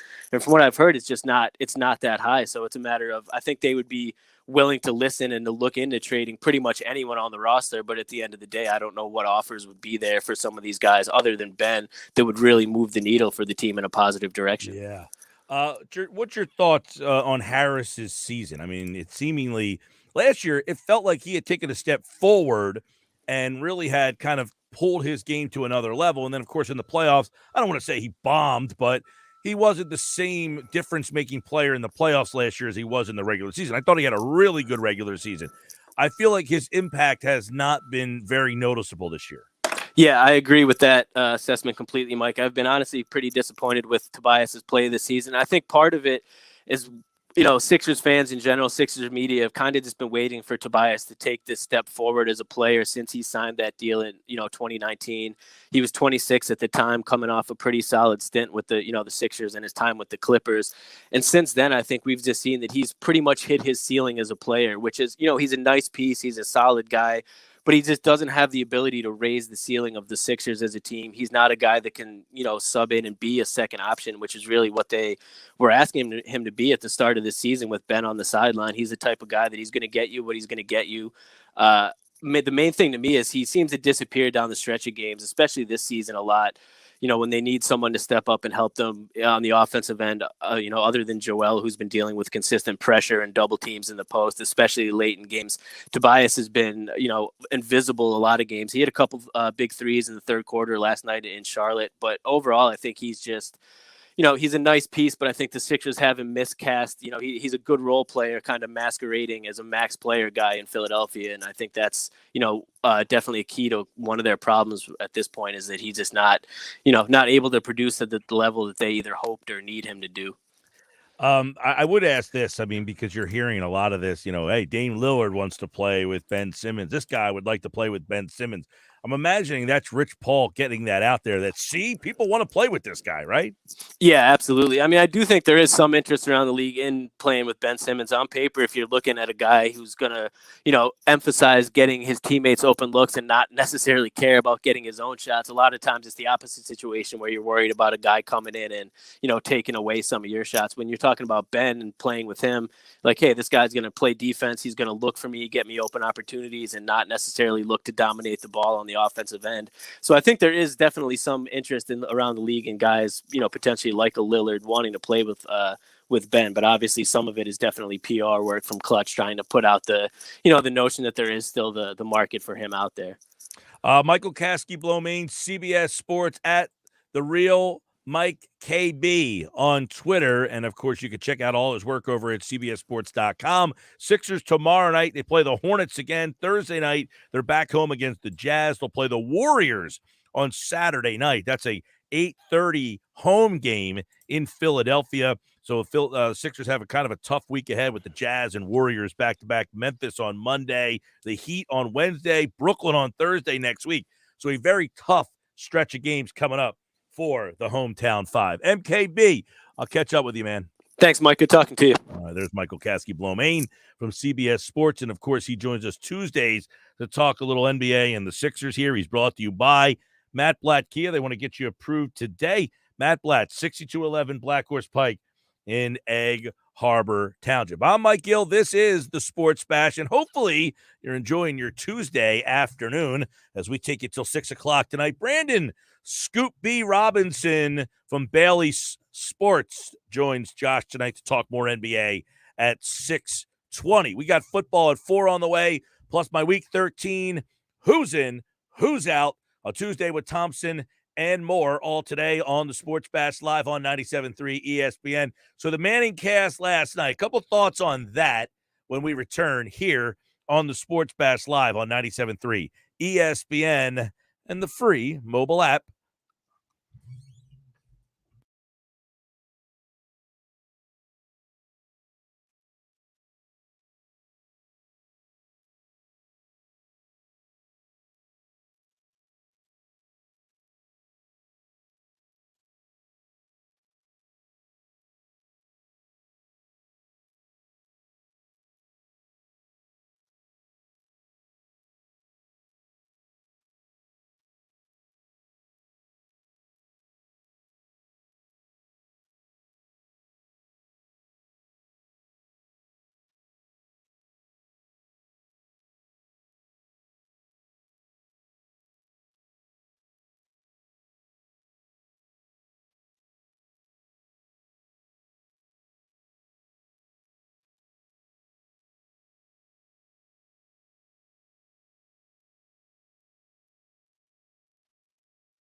352 Sports Bash. If you watched the Manning cast, a couple thoughts last night on the game last night in its entirety. I don't know if they planned this or not, but the Manning cast, I think, saw, hey, we got the best game of the year. Patriots, Bills, let's do something here.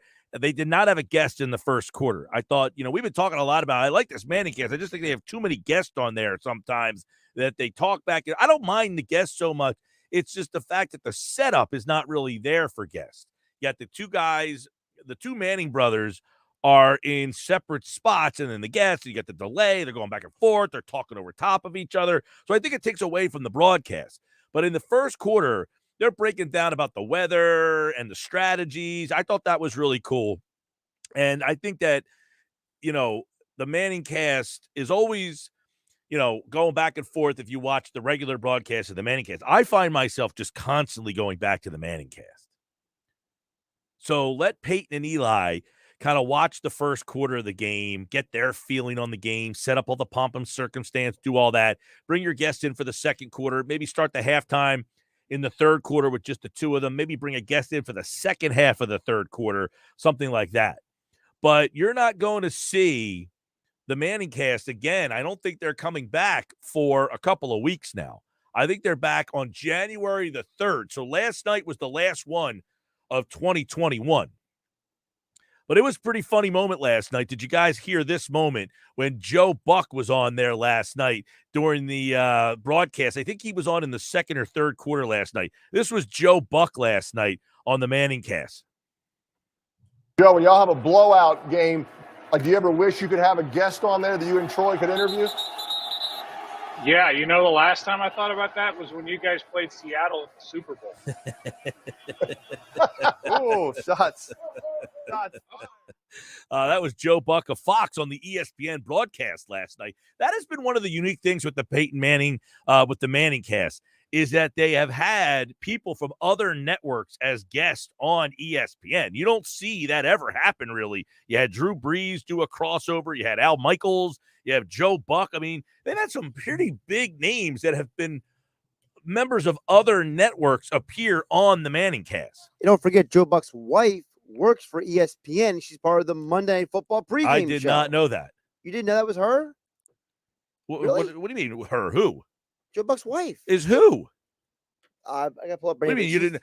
She's You the didn't know? lady You on the didn't know pregame that show. was her on the blonde lady on the what pregame show? You never watched Monday Night Football pregame show? Whose wife is on the pregame show? Joe Buck. Joe Buck's wife hosts the ESPN pregame show? No, she's one of the people a part of it. Michelle Beisner Buck. Does what? She does like interviews on the pregame show. Never seen her. Well, tune in between 6 and 8 next time. Yeah, I don't watch a lot of the pregame stuff on the Monday Night Football. Plus, I'm watching the Manning cast. Well, this is before the I know what I'm saying. So I'm not even on ESPN. I'm on the Deuce. They should go back calling it the Deuce. A great deuce is always nice. The number 2, Deuce. Deuces? Yeah. Like Deuce McAllister? I like the Manning cast last night. I like the no guests in the first quarter. Thought that was really good. All right, football at 4 is on the way. Minshew mania. Should this Eagles stick with Gardner Minshew? Andrew DeCecco will break down that and more. His thoughts on the game coming up next. Don't go away. Sports Bash Live 97.3.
Football at 4 is powered by the Inside the Birds podcast and brought to you by Caesars Entertainment Group of Atlantic City. Come experience the ultimate sports destinations all season long at the Wild Wild West, Tropicana, and Harrah's Resort Atlantic City.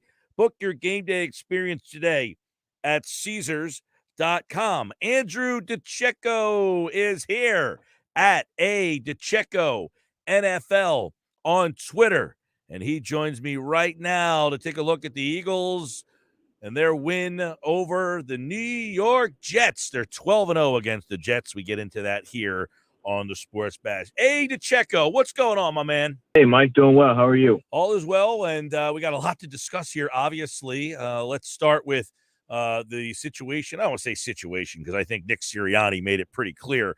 Do you take Nick Sirianni at his word that he has already decided on who his quarterback will be on December the 19th against the Washington football team?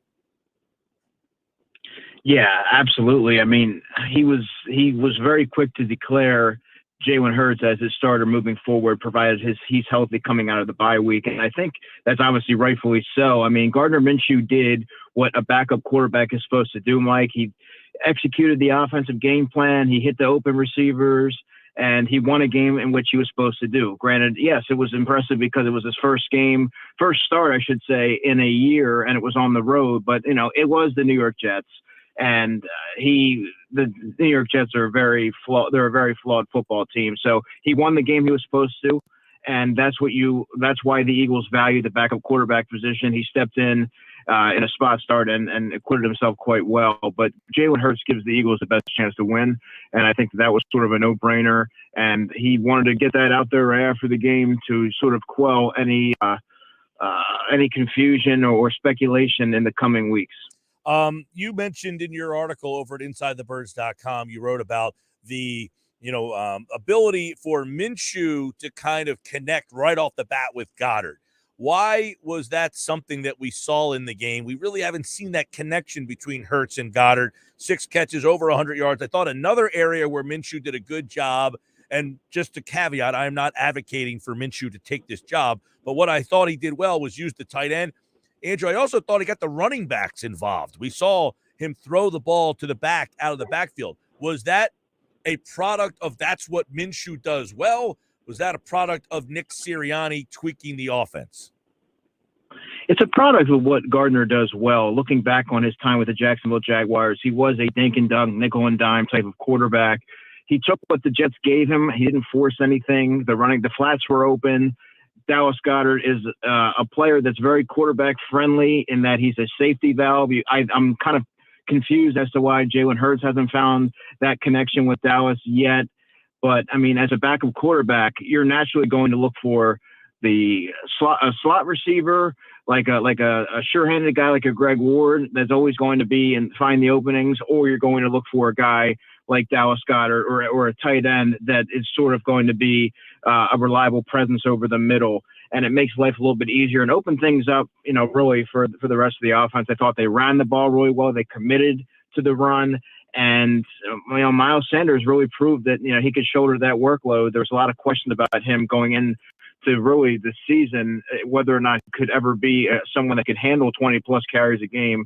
Now you need to see if he's able to do that consistently. Obviously, he left the game with an ankle injury, but I thought that Gardner Minshew executed the game plan. It was a very simplistic game plan, but yeah, I mean, that connection with Dallas Goddard proved to be instantaneous, and I think it was more so he even said it after the game. He's really good, and I'm gonna, you want to target those players that are really good, and I think that he provided a mismatch. He's a big-bodied receiver, so it's naturally you have a wider target to hit there, and I think it was just a much more inviting option as opposed to the wide receivers. Yeah, he is really good. It's one of the things week to week I scratch my head, Andrew, and wonder why the tight end isn't more involved in the offense. And I think we got a good glimpse of what the offense could be. You talked about their connection there. And Goddard's a guy who realistically, I'm not saying to get 100 yards every single week, but he should be this big part of an offense almost weekly, should he not? Absolutely. He was 6 catches on 6 targets this week. Mike, he should have 6 to 8 targets every week. He's clearly their best. I actually do think he's their best receiving option, even over Devontae Smith, in that he gives you a lot more in different matchup problems and red zone efficiency. I think he helps in a lot of different facets of the offense, and he should definitely be seeing at minimum 6 targets a game. Let me ask about the backs out of the backfield, because, you saw Gainwell have a couple catches. You saw Sanders actually had, I think, 3 catches in the game. Scott, I think, had a pair of catches. So it's not something they do a lot. You don't see the backs catch the ball out of the backfield all that much in this offense. So was that just a product of, hey, the Jets are really bad defending that, or is that something that they can kind of build off of? Yeah, Miles Sanders and Kenny Gainwell combined for 8 receptions in this game, and I think that the Jets, their second level is very suspect. They don't have a lot of linebackers that can really run, and I think that their safeties are usually they're shoddy tacklers. I like Dashin Davis coming out of the draft, but he really has not been a sound tackler this season. So I think they really took advantage of the secondary woes and a slow-footed second level. CJ Mosley was a player who I talked about in your show last Thursday when we spoke, as someone that they had high hopes for. They signed him to a large contract, but he really hasn't proven that he can be that upper echelon type of linebacker after suffering that injury in the season opener of the 2019 season. So I think the Eagles really took advantage of their personnel, and the flats were open, and they were able to kind of catch the ball and run after the catch. And I think you saw why the Jets are where they are, given their inefficiencies on both the offensive and defensive sides of the ball. Yeah, there's no doubt about it. So moving forward here, because the first touchdown pass, I thought Goddard did a good job getting the ball at the height. The second one, the ball was pretty underthrown, but Goddard was so open, no one else even near him, that he was able to stop, make the catch, and then turn back up the field and still get into the end zone. It kind of showed you the deficiencies in the Jets defense. But I guess if you're looking at one negative in the game, and I hate to bring up a negative, but Devontae Smith, not involved at all. Why would that be? You hate to say it's because Gardner didn't really have that rapport or chemistry with him in practice. He's not throwing the Devontae in practice, but he's also not throwing Dallas Goddard in practice either. I think it was more just he might not have been comfortable throwing outside the numbers. It's when you're a backup quarterback and you're thrust in one of those situations, especially, Gardner wasn't in with the Eagles in training camp, so he didn't really have that kind of timing down with those guys. I think you're more inclined to look over the middle and look for your checkdowns and safety valves in that regard. But it just so happened that the Eagles have a dominant tight end, so he was able to really exploit those mismatches and get downfield and make some plays in the passing game. Yeah, I know that you take a look at the fact that Smith, somebody, I think yesterday they asked Sirianni, hey, is he hurt? He said no, but the answer he gave was kind of curious. He said he's not hurt, but he should come back even better or healthier, I guess, after the bye week here. So maybe he's got something lingering he just doesn't want to say, but it almost sounded like he was trying to maybe say that something was going on here. He said, no, he's good. He's feeling good, but good to get a bye week there to get him even more rested and see him even faster coming back. So maybe he's just hitting that old rookie wall there. Yeah, I mean, that could certainly be. All right, Andrew, let's look at moving ahead here. Obviously Hurts you mentioned it.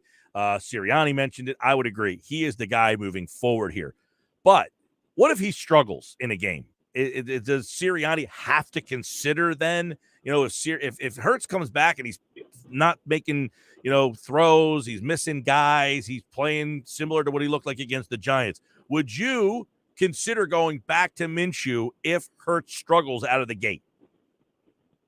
No, you don't want to do anything premature. You want to see if he can work through his struggles, right? I mean, going into this season was all about evaluating Jalen Hurts. So it would really make no sense to kind of pull the cord on him at the first sight of any kind of a setback. I think you need to let him work through it and really see what he can do.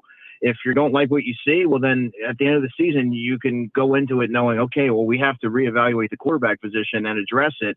You know that Gardner Minshew is not going to be a long-term fixture on this offense. So I think that as a last resort, you know that he's there, you know what he's going to give you.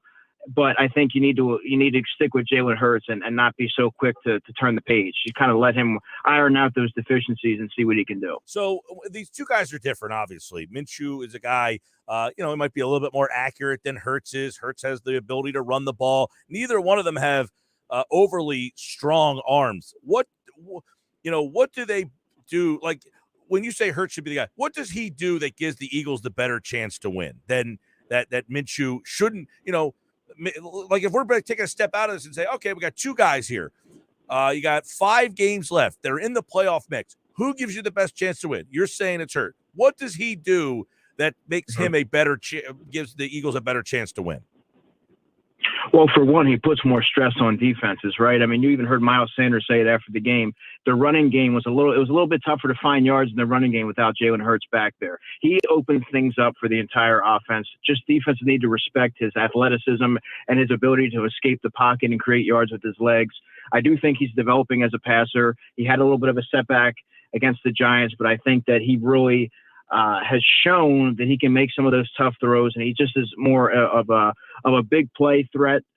Overall, he has more upside, and I think that he's proven that when the game is on the line or in the crucial moments in his career, even dating back to college, that he's going to step up and deliver. Gardner Minshew has an even less powerful arm, a weaker arm than Jalen Hurts. A lot of his balls are floated. Yes, he does have more touch on his passes, but if you looked last week, anything over 15 yards seemed like it was a struggle to get to where he needed to put the football. So I think that he's lucky that it was the Jets, because I think that some of those throws for a lack of velocity could have ended up as interceptions that, against a more competent defense. But I think that Jalen Hurts has enough talent and upside to overcome some of his shortcomings, at least right now, as he's still continuing to learn on the job. And I think that he just has that competitive nature and the desire to win. And he's won everywhere he's gone. Now it's just, can you be more consistent and prove that you deserve another look next season as the Philadelphia Eagles quarterback? Hey, real quick, I want to go back to Smith, because I think you tweeted out the snap counts. What would your read into being Smith getting less snaps than Rager? You heard Nick Sirianni say that he wanted to put Jalen Rager in on 13 personnel, and I think that had a lot to do with it. I certainly wouldn't read into it at all. I mean, Jalen Rager had a nice block on, I think it was the Kenny Gainwell touchdown. He doesn't do a lot right, but what he does do is he gets after it as a blocker, and defenses, I guess, have to account for his multifaceted skill set, I guess, but you got to give him credit on that play where credit's due. So I think if you're looking at it from a coaching standpoint, I think that they liked him on the perimeter blocking and getting out there more so than Devontae. But as far as a primary receiving option, I don't think you have to worry. He didn't just leapfrog Devontae in the pecking order or anything like that. Hey, if you're Nick Sirianni, you're at the bye, what are some of the things that you are trying to clean up as you go through these last 5 games?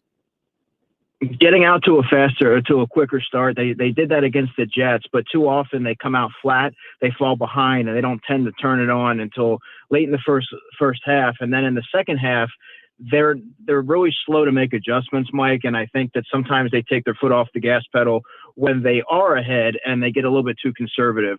That's from the offensive standpoint. For defensively, you want to see Jonathan Gannon continue to apply pressure and be more aggressive. I think he's been inconsistent week to week. You've seen the good, and you've also seen plenty of the bad from him so far.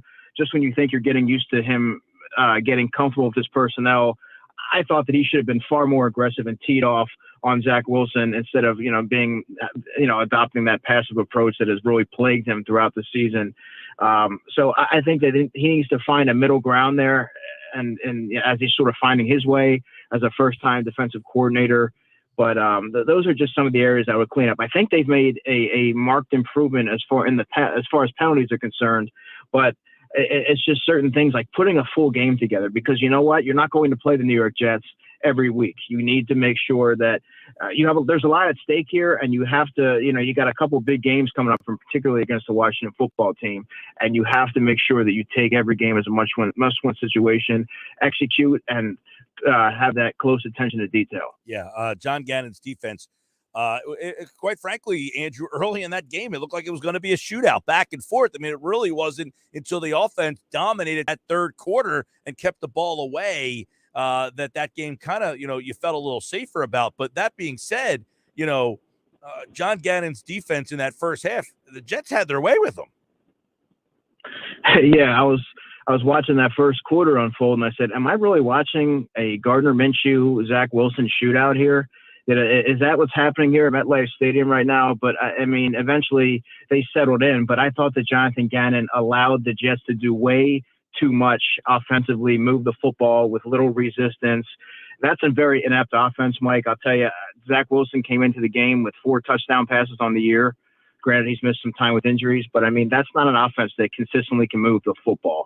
So to allow them to move the football up and down the field, that's a little concerning, because you're not going to get by with that sort of approach against some of the more upper echelon teams, or even a competent team, especially coming down the home stretch. So he's going to have to really revamp over the bye week and look and assess what worked and what didn't work, and keep applying pressure. I mean, you have the defensive line, at least on paper, to be able to get to the quarterback with regularity. And I don't think that he's fully tapping into their potential. And I think he really needs to figure out how to maximize the personnel that he has. I want to get your thoughts, because I know you do a lot of studying for the draft and kind of zone in on some of the younger players, but McPherson, he's had to play a little bit because Steve Nelson was hurt. Now, Nelson is supposed to be back. He had to play the week before because Slay got hurt. How has McPherson handled himself? I think he consistently gets better every time that he's out there. Obviously, he's over the last, I would say, month or so, he's had to see some time. I think he's a tough, scrappy player. He's a sound tackler on the perimeter, and he's playing with more confidence. And you have to like what you see from him if you're the Eagles, because he's sort of taking that natural progression throughout the season. And I think that he's going to be a role player moving forward, but one that they can count on. He's been outstanding on special teams. He's been the leader on special teams, both he and Andre Sachere. And I think he's becoming a more well-rounded player, especially, he was a little slow to become a factor on defense until it was really a necessity. But I think he's finding his footing, and he looks to be, just more comfortable and playing with confidence. So I think the Eagles have to be happy with how he's turning out. The other guy, I guess, who's getting a lot of playing time would be Marcus Epps, and just, how he has kind of stepped in here and what he has given the team. Yeah, he's somebody that you and I talked about, I guess it was a few weeks ago, as somebody that Jonathan Gannon clearly has a lot of confidence and trust in. Obviously, his Eagles career didn't get off to a great start. He gave up that long catch to DK Metcalf in that wild card playoff game to sort of end it. He got posterized by Brandon Ayuk on Sunday Night Football against the 49ers last year. But this year, Mike, he came into it right away. He took it to his playing time. Kayvon Wallace missed some time in the summer. And I think that what really sets him apart from a lot of the other younger defensive backs is that he has such an astute football IQ. He makes up for what he lacks in prototypical size or elite athleticism with being at the right place at the right time, being fundamentally sound, knowing where to be, and being very diligent with his assignments. And in doing so, he earned the trust of his defensive coordinator. And you're starting to see his playing time sort of see an uptick consistent uptick in recent weeks. And I think that has to do with Jonathan Gannon's confidence and trust for him to execute what he's asking him to do. Andrew DeCecco, of course, the Eagles have the bye this week. Let me ask you this question, all right? In the NFC East, you have an interesting conundrum this week. Are you rooting for Dallas or are you rooting for Washington? I think if you're an Eagles fan, you have to go for – I guess you got to go for Dallas, because the Eagles can handle can control what happens against the Washington football team. So, I mean, it's tough to say. I guess you would have to go Dallas. Yeah, Dallas, by the way, and Washington play this week and then again in 2 weeks. So the entire NFC East is really, Andrew, going to come down to who's the best team in the NFC East here? Because realistically, if Washington can sweep Dallas, they have a shot to win this division. If they split, they likely don't. And if they lose both, Dallas is going to win the division. But if Washington says we're the best team in the division and wins out here, they're going to win the division. Washington essentially controls their own destiny. Yeah, exactly. And you know what, Mike? That's one of those teams that if they do get into the playoffs, they're sort of a scary team because they do have the pass rushers and the running game. They have a two-headed rushing attack and a quarterback that can confidently execute the offensive game plan, not being asked to do much, granted. But that's a team, and Ron Rivera is a coach that he's coached in a Super Bowl before. I mean, that's a team that you don't want to see in the playoffs because they are a pretty tough-minded defensive team. They do a lot well on offense, and they have Terry McLaurin, of course. So they do control their own destiny, but it's tough because I don't view the Washington football team or the Cowboys as so far superior than the Eagles, and I think they're a little bit closer than many really. So then it appears on the surface, I would say, but we'll have to see what happens there. It's going to be really interesting here. That's going to be a great game, by the way. Yeah, I mean, where I was at the beginning of the year, I liked Washington's defense. I think we all did, and it was so disappointing, but it has played a lot better. We kind of were intrigued by Washington because of Fitzpatrick. Hey, he's a guy who's kind of had, some magic moments, much like Gardner Minshew. And now they got Tyler Heineke, who had has been kind of up and down, but they've won 4 in a row now all of a sudden. So this game becomes very interesting. They play the Giants next. They play the Eagles. They play Dallas, the Eagles. They play Dallas again. Then they have the Giants. So Washington really has an interesting schedule. Dallas here, they've got to play Washington twice. They've got the Cardinals in there still to go. That game against Philadelphia, depending on, what happens in these couple of weeks, could be kind of interesting. So as you mentioned, you kind of root for, like you say, Dallas, just go ahead and win the division. You're probably going to get in the playoffs anyway. Let them run away with it and then kind of have your battle with Washington down the road. I don't know. There's a lot of ways this thing can go. So it should be an interesting 5 weeks down the stretch they come. But I'll say this, it's a good week for the Eagles to have the bye. When it first came out, you're like, man, bye in week 14. But they got to that bye week with a chance to play meaningful football in December. And that's all you can really ask. Yeah, get your quarterback rested up, get Jason Kelsey healthy. Yes. And get ready for this playoff push. Hey, real quick, I know a lot of people don't like Roseman. He's the whipping boy, but hey, if you like Gardner Minshew, that was a move that smart and well-run football teams make, right? Absolutely. You have to prioritize the essential positions, and quarterback is one of them. The likelihood that your quarterback is going to be able to play a full slate of games in today's NFL is not very likely. You need to have an insurance policy in the event that something goes awry, and he consistently does that, and that's why the Eagles have been able to sort of navigate through a lot of challenging times because they have competency at the backup quarterback position. They invest in it. He's Andrew DeCecco, and of course, the Eagles with the bye this week. You can follow him on Twitter for all the Eagles news on the off week at DeCecco NFL, and check out the guys over at the Inside the Birds podcast, InsideTheBirds.com. Tomorrow, Jeff Mosher's here. Andrew's back Thursday, and Adam Kaplan on Friday for this edition of Football at 4. Andrew, I know you're probably getting ready to do a little bowl watching with all these draft prospects coming up as well, so you'll have extra football duty to go. We always appreciate our conversations with you, man. Oh, man, I appreciate it, Mike. Likewise. Take care. Andrew DeCecco, Football at 4, InsideTheBirds.com. He's back on Thursday. We'll talk more with him on the Eagles and the Washington football team, and it's brought to you by Caesars Entertainment Group of Atlantic City. Come experience the ultimate sports destinations all season long. Wild Wild West, Tropicana, Harrah's Resort, Atlantic City. Book your game day experience, Caesars.com. Where is everybody's heads at right now on the bye week? Feeling good about this team? Not liking this team? By the way, somebody texted in, Jalen hasn't won in Alabama. He was beat out by Tua. Well, he started there for 2 years. He was 27-2. He wasn't, explain that story, Rook. He wasn't beat out by. Jalen was replaced in the second half of the national championship game because Alabama's offense was struggling, and Saban said he wanted to give a spark to the offense. Right.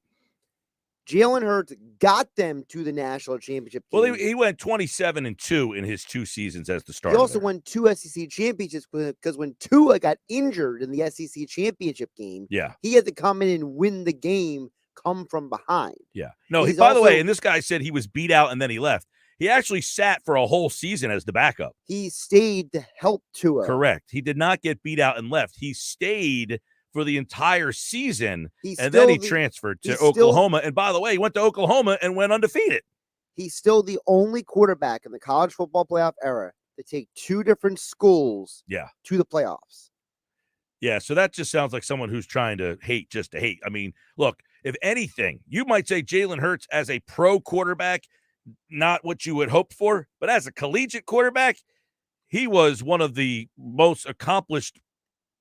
I mean, without a national championship, he's probably the most accomplished guy without a national championship of all time. And he played in how many national championship games? 3.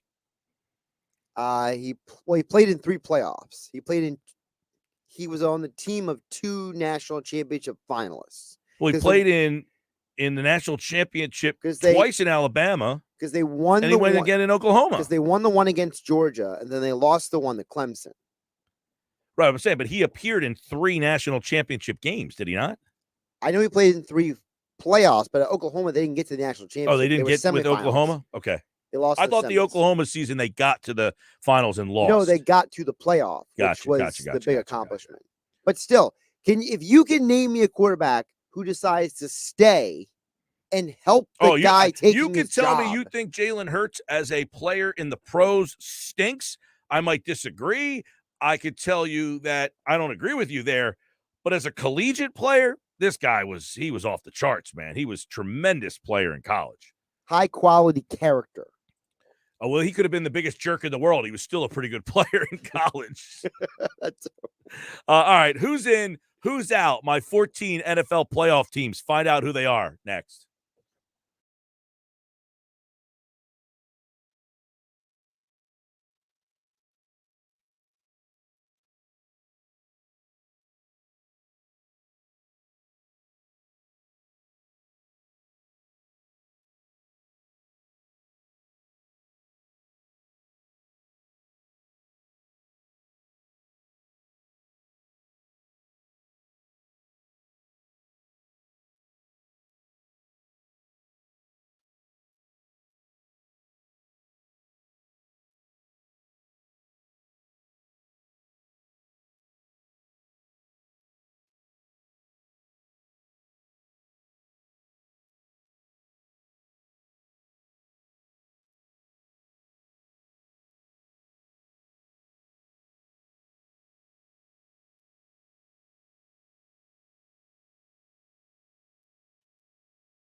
At 4:33, it's time for it's time for Who's In, Who's Out. Brought to you by BMW of Atlantic City, closer than you think, online, BMW of AtlanticCity.com. I'm Mike Gill. Josh Henning's my producer. Josh, how are you? Good, Mike. How you doing? I'm doing great. Thank you for asking. That's very nice of you. Well, it's very nice of you to ask first. I'm a nice person sometimes. That's usually my line.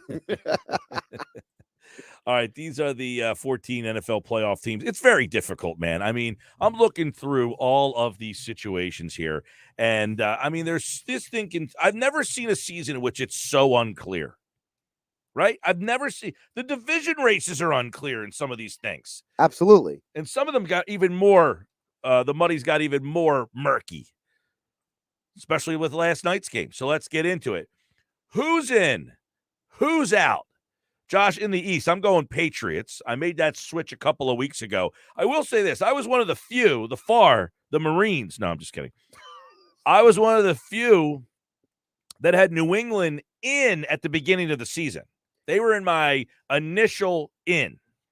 Yeah, and part of your reasoning was because of who the coach is. Coach, defense, they got a lot of players back from the COVID last year. A lot of guys opted out there. And I thought they would simplify their offense and just let the defense play. That's exactly what they did last night. Oh, they simplified it all right. Jeez.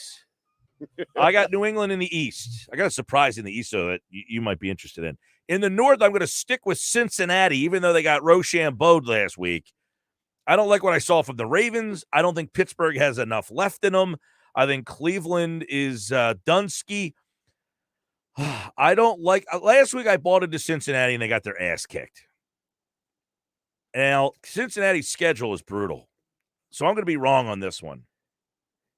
I mean, listen, when you look at that whole division, there's an argument to be made for and against every one of those teams, in part because of their schedule, in part because of how poorly they have played at times.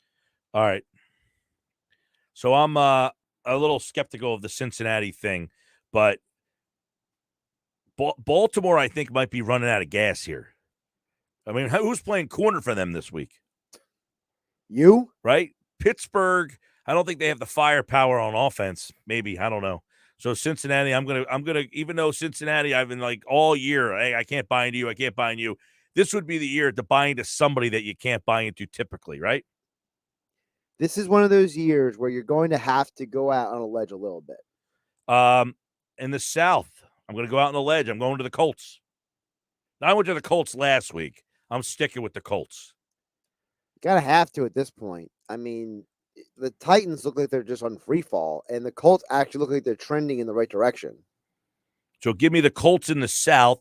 They are 1.5 games behind Tennessee, right? And the Colts and the Titans are done playing. So Correct. That is interesting as well. Plus, you have the situation. The Colts' schedule is pretty tough, though. They play the Patriots, at the Cardinals, the Raiders, and then the Jaguars. Listen, man, sometimes you got to, survive your schedule to get into the postseason. Yeah, this is where it's very difficult. It's that Tennessee is a mess, but the Colts play a very difficult schedule down the stretch here. So I'm going to go with the Colts, though. I think they're the better team. The more they win, the more Carson Wentz plays. He's already at 74%. Still, I want to see him. The Eagles are getting that first-round pick. That is signed, sealed, and delivered. I don't count my chickens till they're hatched. I mean, unless literally he gets hurt on the first play of next week. Which is possible. I mean, all he has to do really next week is play like 5 snaps, I think I saw something like that. My fingers are crossed, Mike. I'm going Kansas City in the West, even though they're still only separated by a game, and the Chargers beat the Chiefs already. So that's not even – so that division, the South Division, the North Division, and the East Division are all up for grabs still. The whole AFC. The entire AFC, the division leaders are still all in peril. Not the case on the NFC side of things. All right, here's my wild cards. Chargers. Makes sense. Does it? Yeah. They just went on the road and just took out the Bengals. Like, if you can win on the road, you can win in the playoffs.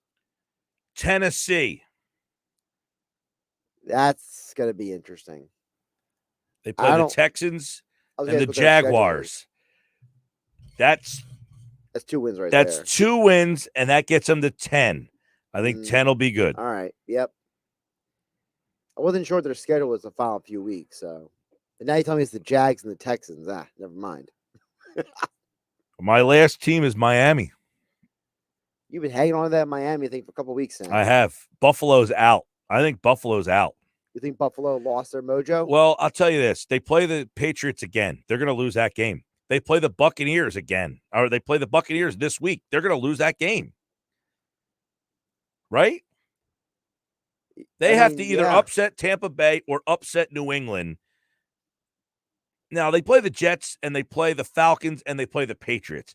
If they win those 3 games, that gets them to 10. Correct.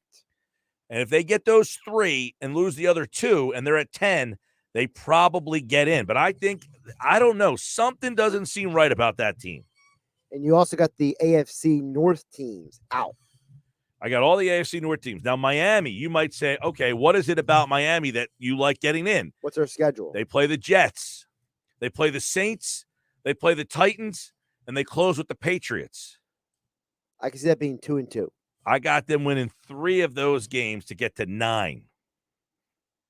So wait, you have them beating what, the Titans? Jets, Saints, Titans. I think they'll win those 3 games and probably lose to the Patriots. Is that Titans game at home or the road? It's on the road.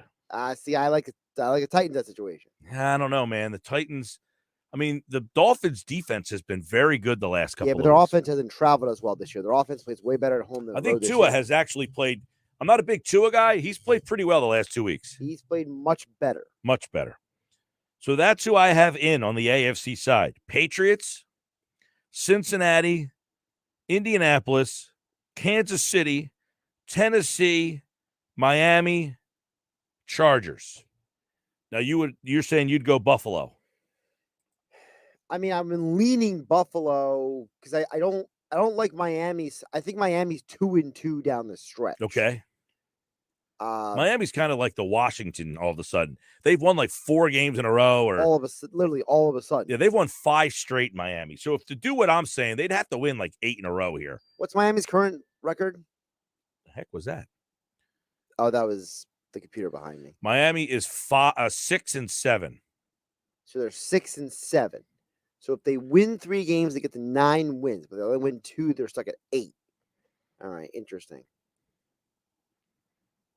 Yeah, Buffalo has 3 very winnable games. So maybe it's Miami that gets in over Tennessee. You have a little recency bias. Like you just saw Buffalo horrible against New England. No, I've been down on Buffalo the last couple of weeks. Okay. It could be Miami that gets in over Tennessee. So it could be Miami, Buffalo, and the Chargers. They would have to beat Tennessee and Tennessee. That means Baltimore would be out. That'd be a shame. Baltimore finishes up with the Browns, the Packers, the Bengals, the Rams, and the Steelers. That's a bumpy road, dude. I mean, that's just a minefield. What's the Steelers' final few games? It's a good question. Steelers play Vikings, Tennessee, the Chiefs, Cleveland, at Baltimore. I mean, that's potentially 3 wins, and then it comes down to Baltimore. It could come down to getting in between Pittsburgh and Baltimore in the final game there. That'd be a dandy. Man. I mean, and then, you still have Denver, Vegas, Cleveland. They're all 6-6 that are still kind of in this mix. I feel like Vegas and Denver are both trending in the wrong direction. Though, yeah. Well, Vegas, that game later, they should have beat Washington the other day. I mean, they lose that game late. That's a kick in the. There's a lot of talk coming out of Vegas right now. The players are they're not buying into Basicki anymore, or Bisacci, or whatever his name is. Yeah, Rich Bisacci. All right, that's our AFC. Who's in? Who's out? I'll do the NFC side of things in the NFL playoffs. Who's in? Who's out? Coming up next.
All right, let's get back into who's in, who's out. Brought to you by BMW of Atlantic City.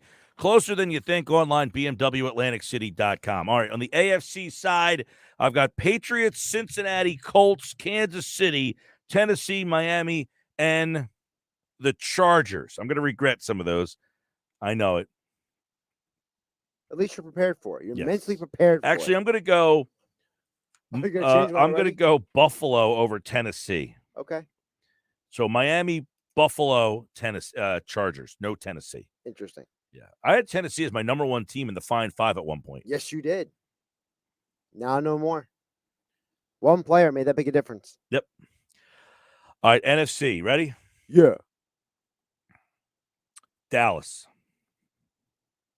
I can't argue with it at all. Green Bay. These divisions are, the AFC are still all up for grabs. These are all done except for the East, and even the East is pretty much done. The only thing that's keeping the East together is that Washington and Dallas play twice. Correct. Tampa Bay, Arizona. Those are in. Mm-hmm. Dallas is making playoffs. I mean, unless they lose all 5 games the rest of the way, they finish 8-9. I don't think they'd get in. I mean, anything's possible. Anything's possible. They play Washington twice. They could definitely lose both of those games, and I don't think they will. It's a big game this week. We have that game on 97.3 ESPN. That's your 1 o'clock game here on 97.3. Yummy. All right, here's your wild cards. This is difficult now because you've got the Rams are getting in. They're 8-4. They're getting in. Yeah, they're going to find their way in. I just have no confidence in them once they get in. After that, it's a mess. Right now, it's Washington and San Francisco. They're both 6-6. Minnesota, Philadelphia is 6-7. Minnesota's 5-7. Carolina's 5-7. Atlanta's 5-7. New Orleans is 5-7. And I think that's about as far down as you're going to go. The 4-8 teams, I think, are out. Yeah, they are. I would say so. The 4-8 teams are 2 games out with really 5 to play. That extra week does come into play, though. It does. But I think you're safe to say that certain teams are they're out. It's going to come down to Philly and Washington's 2 games. What happens there? Does somebody sweep? Do they split? What do you think is more likely? I think a split is the most likely scenario there. And if there's a sweep, the way Washington's playing, you would have to think Washington right now would be favored in the game. The first game's in Philadelphia. Let me ask you this question. Would you prefer the game to be on the road? Philadelphia's 5-3 on the road. You know you're playing at home, and what's going to happen? The fans are going to want Gardner Minshew to play. The minute Jalen Hurts messes up or doesn't do something, misses a throw, they're going to be shouting for Minshew. Yeah, well, unlike Carson Wentz, I think Jalen Hurts is much more Yes, strong. I agree with you there. You're 100% right on that. But do you want that circus of an atmosphere in your own home building when you're playing for a game that if you win, you're going to be the 6th seed and you have your own crowd chanting for the other guy on the sidelines? I mean, if you ask his, Jalen Hurts' guy, Nick Saban, they want that. They want the rat poison. They want to show everybody that you want the other guy. No, watch me win this game. Yeah, I don't know, man. There's a part of Jalen Hurts, I think, wants to go out there and prove people wrong. So your particulars, I mean, Minnesota's 5-7. They're the next team in the standings. They're number 9. I think Minnesota's free falling. They play the Steelers, the Bears, the Rams, the Packers, and the Bears. I think they're done. I think they're cooked. I mean, you got the Rams and the Packers on back-to-back weeks. That gets you to 9 losses there, I think. So I'm going to count Minnesota out. The other team would be, Carolina. Carolina just fired Joe Brady. What the hell was up with that? Apparently, according to the Athletic report I was reading, Joe Brady was not doing what Matt Rule wanted. Matt Rule was telling him to do one thing, and Joe Brady was calling another game plan. Jeez. Well, it wasn't working. Falcons, Bills, Buccaneers, they're not making it. They play the Buccaneers twice. They play the Bills. Carolina's not making it. Yeah, I think they're cooked too. It was a nice effort. They were cute.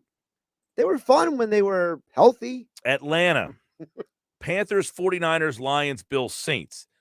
I think they have 2 definitives in there. That gets them to 7. I think the Falcons are out. I think the Falcons are out too.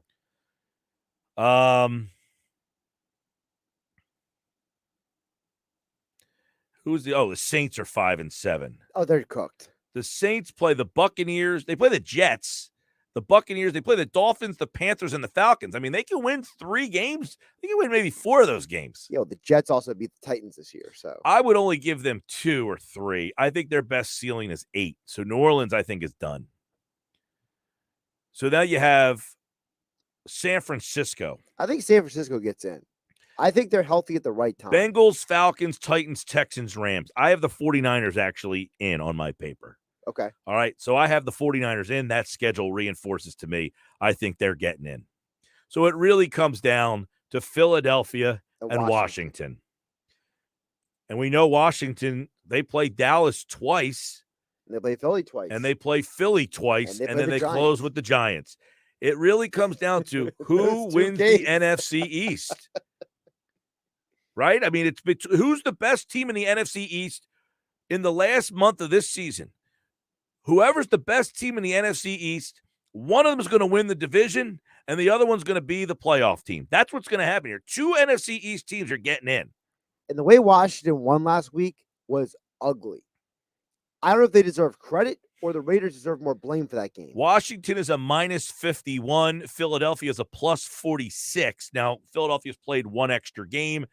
The Philly defense in 1 extra game has given up 6 less points than Washington has. And in 1 extra game, they've scored almost 100 points more than Washington. So if you're going off that, Philadelphia is just a more well-rounded team than Washington is.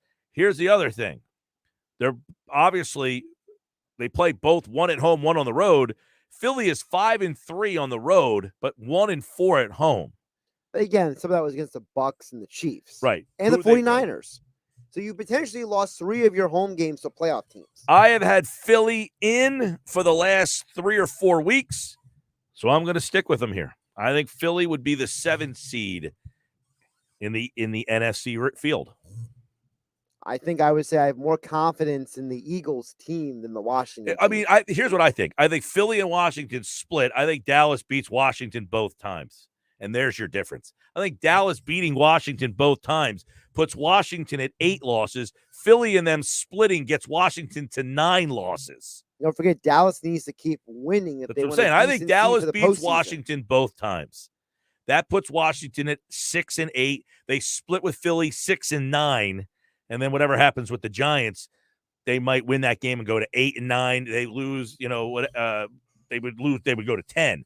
So I think the Eagles split with Washington. I think Dallas beats Washington twice, and Dallas helps Philly get into the playoffs.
Final hour of the show, Sports Bash. It's brought to you by Matt Blatt Kia. They want to get you approved today. Matt Blatt Kia, 6211 Black Horse Pike, Egg Harbor Township. I'm Mike Gill at Mike Gill Show on Twitter.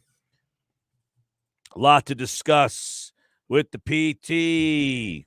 Pete Thompson is in the house for a Tuesday with Thompson. Pete Thompson here on the Sports Bash Live on 97.3 ESPN, the free mobile app. You can download the app in the Apple Store or Google Play. And, of course, he is here on a Tuesday with Thompson. We've got a lot to talk about here, Pete Thompson. What is on, my brother, man? It's good to see you, man. Good to see you, pal. Absolutely. Yeah, gee, do you think anything's been going on the last couple days? I My know, and I have goodness. so many things I want to talk about here. Where to start, where to begin? You know, since we have so much on our plate, could I just throw this out before we get too deep? Welcome to the world, Benjamin Daniel McPhee Booth. My colleague, my teaching colleague, Kyle Booth, his baby boy was born today, 1207. He was 8 pounds, 4 ounces. Mother, son, and Kyle are doing well. Mazel tov, Mr. Booth. That's Mr. right. And Mrs. Booth. Mazel tov to you. Baruch atah Anoin Aleinu. Amen. All right. Although Pete he's Thompson, not Jewish. Tuesday but we with just- Thompson. just thought we'd Let's throw that let's in there. dive into it all here, Peter. Yeah. Minshew Mania. Where do you side? Well, I mean, it was exciting to see how he played. Of course, Zach Wilson looked pretty good too. I mean, was anybody going to defend anybody to start that ball game off? My goodness, it just it almost was a little surreal. Like, oh my God, if I'm not mistaken, didn't the Eagles score on their first 7 drives? That's a good question. I know it was like, yes, I think they scored the first 7 times they had the ball. Yeah, Yes. I mean that's unbelievable. Now at the same token, I was a little disconcerted that it didn't seem like they were, that. And I heard, football at 4. That's not what you expect to tune in for.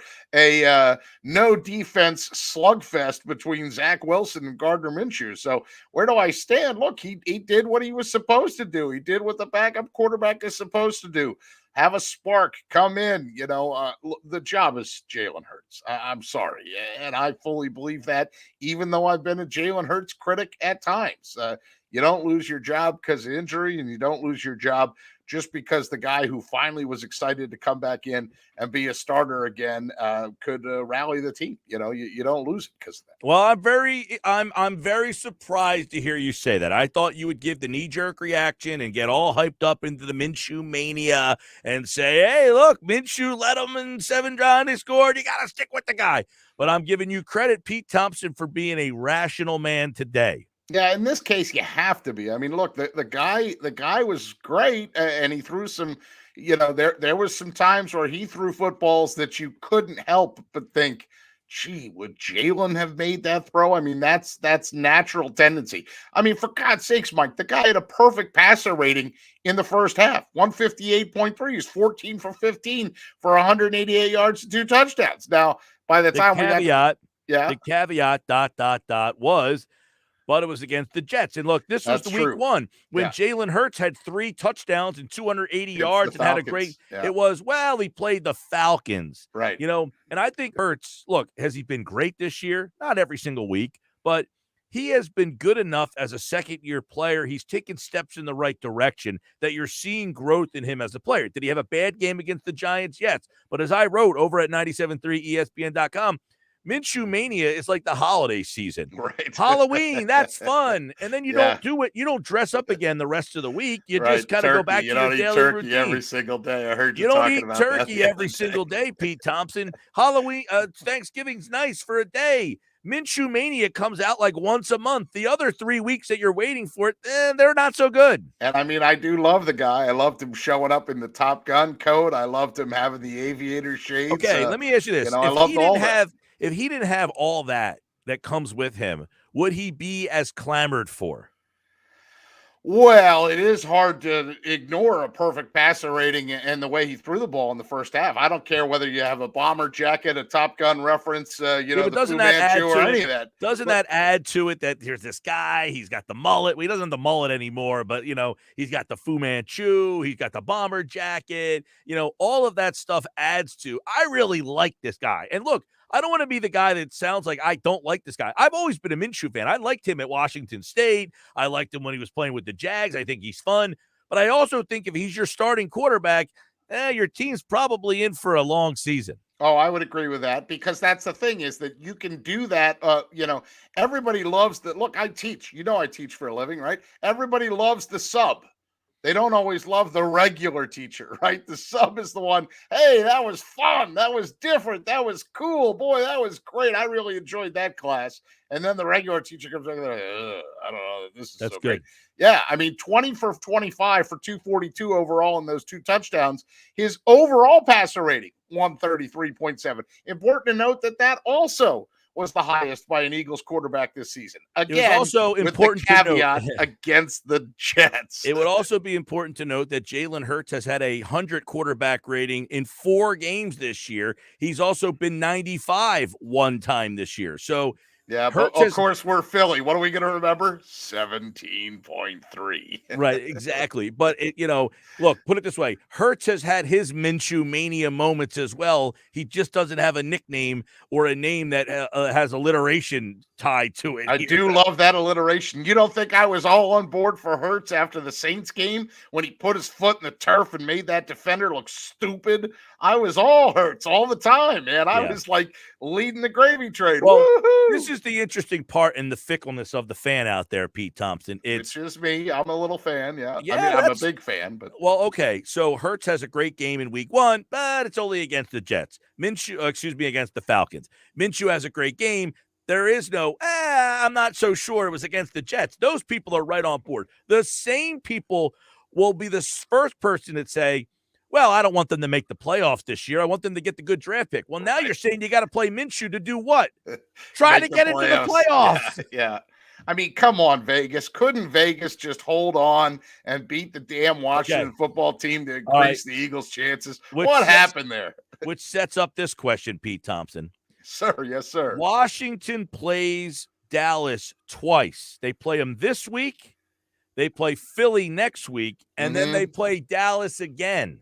Okay. Who do you root for? Washington or Dallas? Oh, geez, because I actually wrote my Sure Local column yesterday, and I was saying that I think the road to the NFC East now goes through Washington. Not for nothing, but the Washington football team is one of the hotter teams in the NFL outside the Patriots and what they've been able to do. But Washington's getting it done. Miami's won 5 games in a row. Okay, so the only 2 teams, I think, New England's won 7 and Miami's won 5. Chiefs have won 5, and the Chiefs have won 5, and the Washington football team has won 4. Yeah.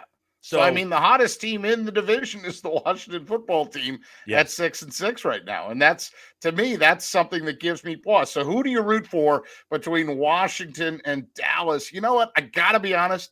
I think you actually root for Dallas, A, because that gets you in, and B, because I really don't think Dallas is as good as Dallas's record indicates.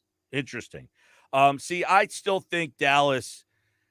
Look. They're 8-4. I think Dallas will end up beating Washington both times, and then that makes the 2 games with Philly very interesting. But very much so. If Washington controls its own destiny, if they beat Dallas twice and beat Philadelphia twice, they're going to win the division. And we've seen that before. And I know that you give a lot of stock to points for and points against. And if you look at that, Dallas is plus 86, the Washington football team minus 51. Thank God for the Giants, or the Washington football team would be the worst in the division at negative differential. So then you start scratching your head. Wait a second. They're minus 51 and they've won 4 in a row. How the heck are they doing this?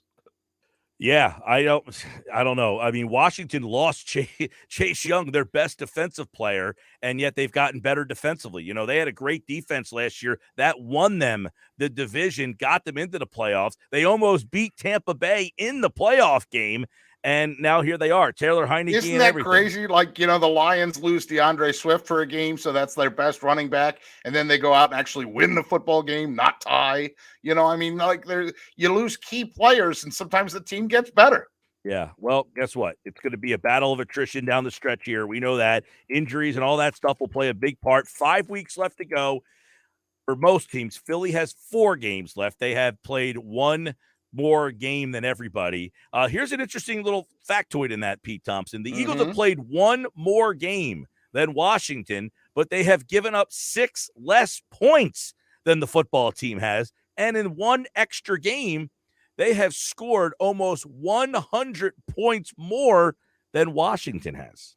Yeah, I mean, that's the thing. I did not like how Jonathan Gannon's defense played to start the Jets game, but obviously this is a different football team than we're talking about, say, as recently as the Eagles when they played the Raiders, or when they played the Chiefs, or when you knew against the Chargers. I mean, I sat in the stands, right? I sat in the stands at that Chargers game at home at Lincoln Financial Field and knew with about, 4 and change left, the Eagles scored, and you thought, Chargers are just going to walk right down and score.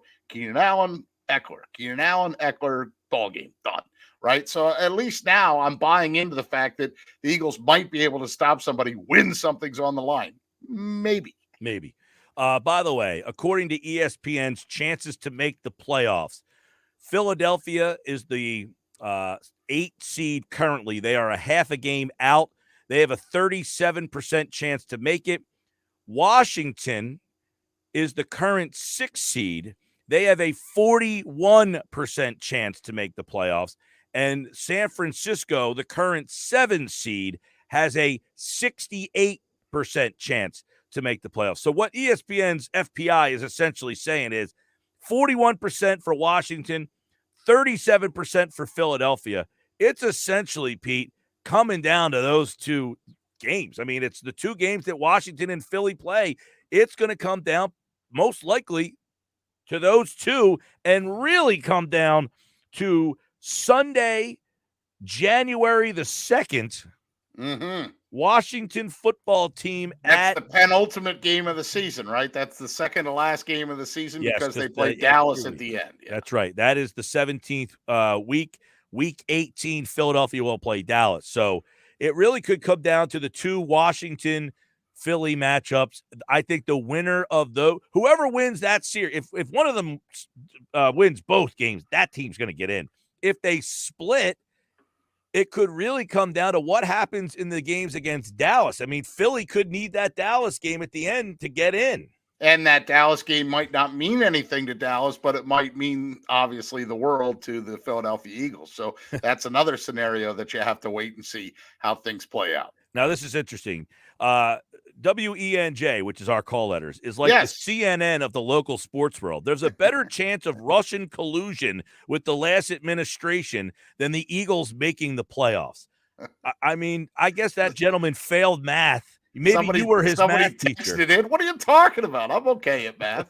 I don't like it, but I can do it. Well, I mean, for him to make that comment is just pretty idiot, moron. Yeah. Stupid. I mean, look, you might be the biggest Eagles hater in the world, but to not see the mathematics that exist, they're literally a half a game out with the team on their. Now, you might say they're not beating Washington. You'd probably be the same jock sniffer who told me 4 weeks ago that they didn't have a chance to make the playoffs, and here they are 6 weeks later. You were early on this playoff possibility train. You were one of the first people. I wrote an article, Pete Thompson, on November the 7th that said the Eagles are in this playoff race, whether you like it or not, and people just blasted me.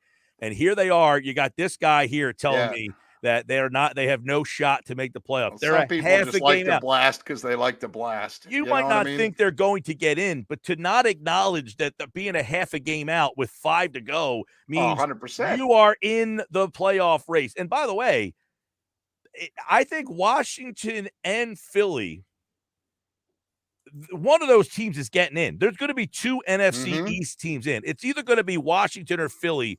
I think San Francisco gets the other one, and I think Washington or Philly are the other team. You know, the funny thing, I'm glad you brought up San Francisco because I was taking a look through the standings again to try and figure out how they got to 6-6 and why they are where they are. And the biggest reason they are is because they're 1-4 against their own division. That's the problem. Their division's pretty damn good. The Cardinals are good, the Rams are good, and the Niners are good. Yeah. So all 3, I mean, there's no cupcake game in their division right there. And that's. And they've also only gone 5-5 against the conference. They don't have a winning record against NFC teams overall either. All right, Pete Thompson, we got that off now. There we go. Yesterday, the Flyers made a decision to fire Elaine Vigneault, and he has been relieved of his duties along with assistant coach Michelle Therrien. You know, they're the only hockey team or professional sports team that have an Elaine and a Michelle running the damn team, right? They would call him like, what do they call him? French Mike or something like that. My great aunt, my grandmother's sister's name was Elaine, and my aunt's name is Elaine. Oh, there you go. But with an E, like as a woman, like Elaine, A-L. Elaine. Right. And don't confuse that with Come On Eileen, Dexter's Midnight Runners. Right. All right. So the decision to fire Vigneault, it probably had to happen. Not a surprise. Listen, I had a friend of mine that went to the game on Sunday night. That's 7-1 embarrassment against the Lightning.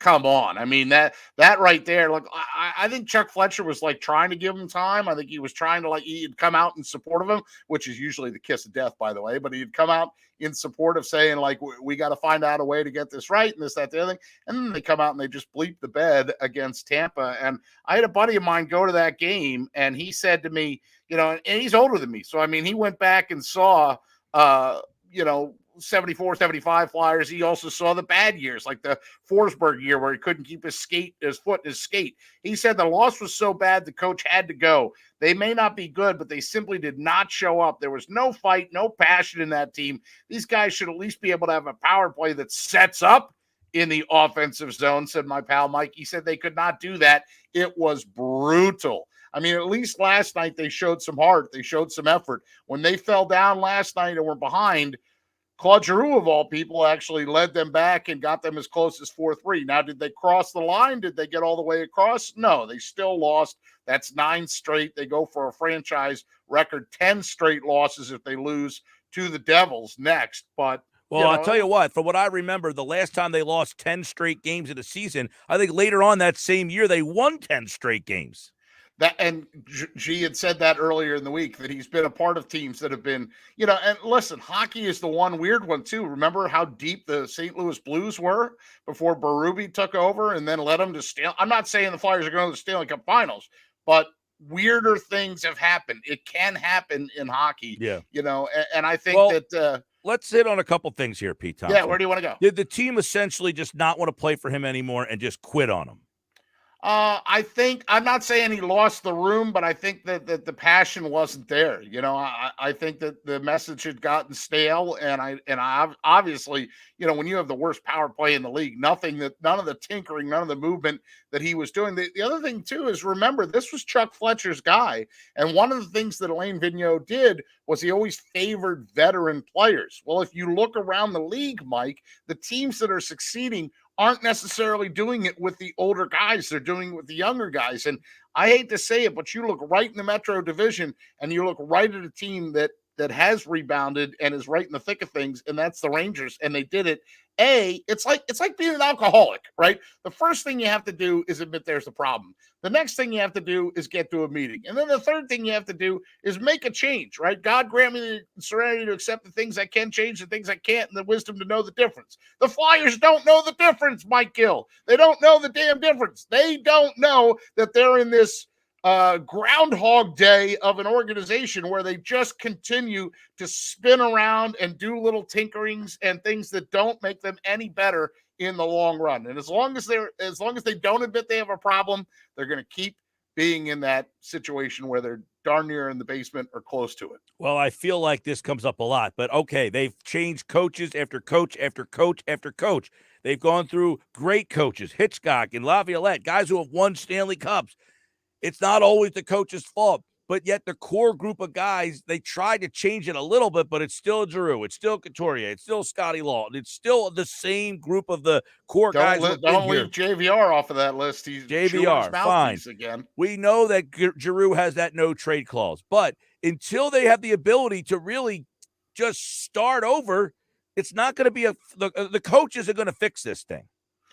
The coach is not going to fix this thing. I think this is the one time 6 head coaches in 8 years. Right. You can't fire the players, but I'm sorry. I don't care who you bring in. And I saw your article and you did a great job throwing names out there like Rick Tocchet or John Tortorella or Mike Babcock or Claude Julien. Here's another name I don't know if anybody threw out yet or not. How about a guy that's internally in the organization? He's actually Flyers and Comcast property right now, and that would be one Danny Briere. What if they brought Danny Briere in after the season? It doesn't matter. What matters is if you change the way that you play the game. And right now, look, it's not a full accurate picture because they thought Ellis was going to be this big defensive stalwart, and he's been injured. And they also thought that they'd have, Hayes is back, but the injuries, Broussard, Hayes, you can't lose this many people out of the lineup.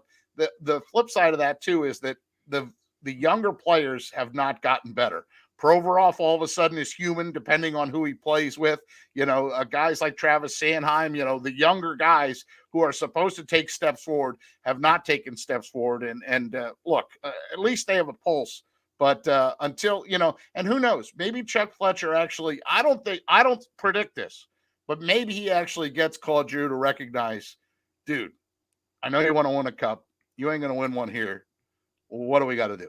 Well, what do we got to do to find a home? What I wrote in the article is exactly that. These are the 4 names because they're the most wins and the veterans, and that's who everybody's going to hear of. The problem in hockey is you just mentioned Danny Briere. That typically you don't hire a college coach. Like in the NFL, you might bring a college coach. They don't typically target a college coach. You don't see too often where they go into the minor league system. It's usually an old – a retread. Somebody that's been behind a bench. Mike Gill has been behind a bench. Yeah. Right. These NHL coaches are on 3, 4, 5 jobs sometime. How many teams has Peter Laviolette been the head coach for? 5, 6? And then one of the things is like one of the names that would have been out there was Bruce Boudreau, and it looks like he's going to end up in Vancouver. So he already went to Vancouver, right? There you go. Take that name off the list. These guys get so retreaded around in the NHL. There is no that, like, hey, take a shot on some young, hot, new name. Like, you don't ever see that really happen that much in the NHL. That's why with the Flyers thing, you bring in a Babcock or somebody who's a veteran guy, they're not doing anything with this team. All they're going to do is scream and yell and get themselves fired in 2 years. It still doesn't change the fact that they're not talented enough. And did you see Sealski had a really awesome piece where he broke down the drafts and all the misses. Look, hockey is the toughest. I think hockey is one of the toughest ones. Hockey and baseball, you're basically looking at high school kids, sometimes college, but trying to project whether or not they're going to make it through and be a good professional player or not. And I think that's really, really hard in hockey, and I think that's really, really hard in baseball. But if you go back to like the 2003 draft when the Flyers got Jeff Carter and Mike Richards, from that point forward, it's changed the franchise, especially in a way that once they traded them, that's the last time they did anything worthy with assets. They got Jake Voracek, Wayne Simmons, Braden Shen, and a first-round selection that turned into Couturier, right? That brought yield back. Ever since then, oh, my God. And you just run through the names. I mentioned JVR earlier. JVR's best years came in Toronto, not here, right? Claude Giroux, whether you love him or hate him, ghost, he's gone. Scotty Lawton, I love the guy's passion. He's not an all-star. He's not oh, my God, he has to be on our team, and yet they pay these guys. And then you get to the most recent years, Provorov is an NHL player. Travis Konecny had a really good year, got paid. Carter Hart, I think, can be a franchise goalie. He had a bad year last year, much better this year. Where would they be? That's the one place, and I heard Coatsy say this last night on the radio, that's the one place the Flyers do not have a problem, and that's goaltending. If they didn't have Carter Hart and Martin Jones right now, they'd be giving up 15 goals a game. Pete Thompson's back for Happy Hour Friday. I have a homework assignment for you, Pete. Sir, yes, sir. All right. Your Mount Rushmore of HBO shows for Happy Hour Friday. Nice. Right? Mount Rushmore of HBO shows. Got it. Work on that. Hey, by the way, I had Eagles 31-17. I had game balls, Dallas Goddard and TJ Edwards, who had 11 tackles to lead the defense. Goddard had a pretty good game. I would give him the game ball. 31-17 was my score, Pete Thompson. So I think you get a bracelet or something. I want a locker room mug. It's a candy bracelet, but, Locker room mug. Tell Schweimer I want one. All right? You'll get a chocolate doubloon. Yes. All right. Not a gold coin. See ya. That's Pete Thompson, Sports Bash Live. We'll jump back into the NFL stuff with Rob Motti on the other side as the Eagles win. He asked Nick Sirianni an interesting question yesterday regarding where they currently are, 6-7 at the bye week. what Sirianni had to say. Very interesting. What does Rob think about Minshew, Hurts? Is it even a conversation? In Philly, it always is, but should it be? We'll ask Rob Monty from the Associated Press. Coming up next here on the Sports Bash live on 97.3 ESPN and the free mobile app.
All right, 5:31 Sports Bash. We're back live here on a Tuesday. Rob Motti from the Associated Press.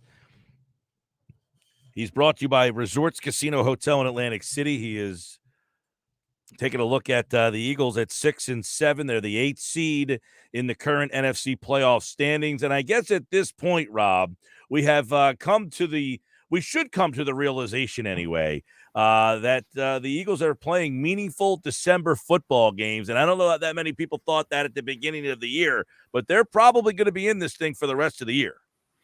Yeah, not only are they going to be in it, Mike, I think they got to be favorites to get to the postseason. I'd be disappointed with the schedule that they have the rest of the way if they don't win and get to the playoffs. And to think at the beginning of the year or when they were struggling in that first month and they were still trying to find their way, that we'd be in this position now in December where you'd be disappointed that they don't make the playoffs.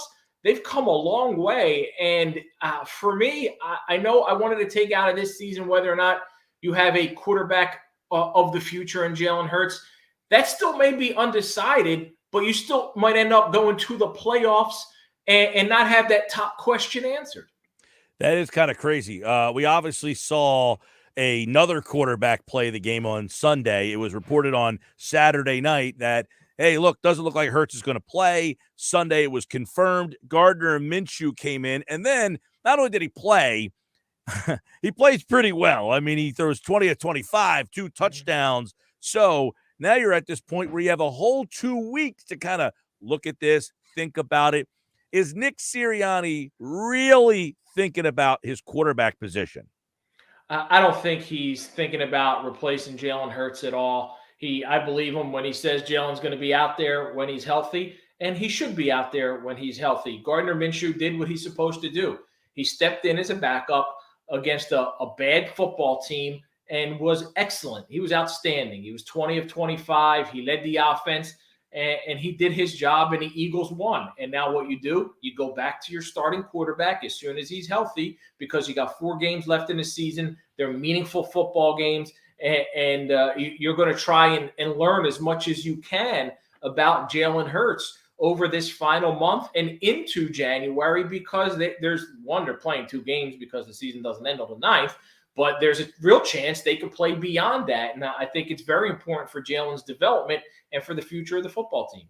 Right, Rob. I know obviously Minshew did some nice things. What are some of the things that he did, that intrigued you that maybe Jalen, I don't know, that he can do as well, or that maybe they can incorporate? Because I really like the way they got Goddard involved, and I also like the way they got the running backs out of the backfield involved, something they haven't done very well this year.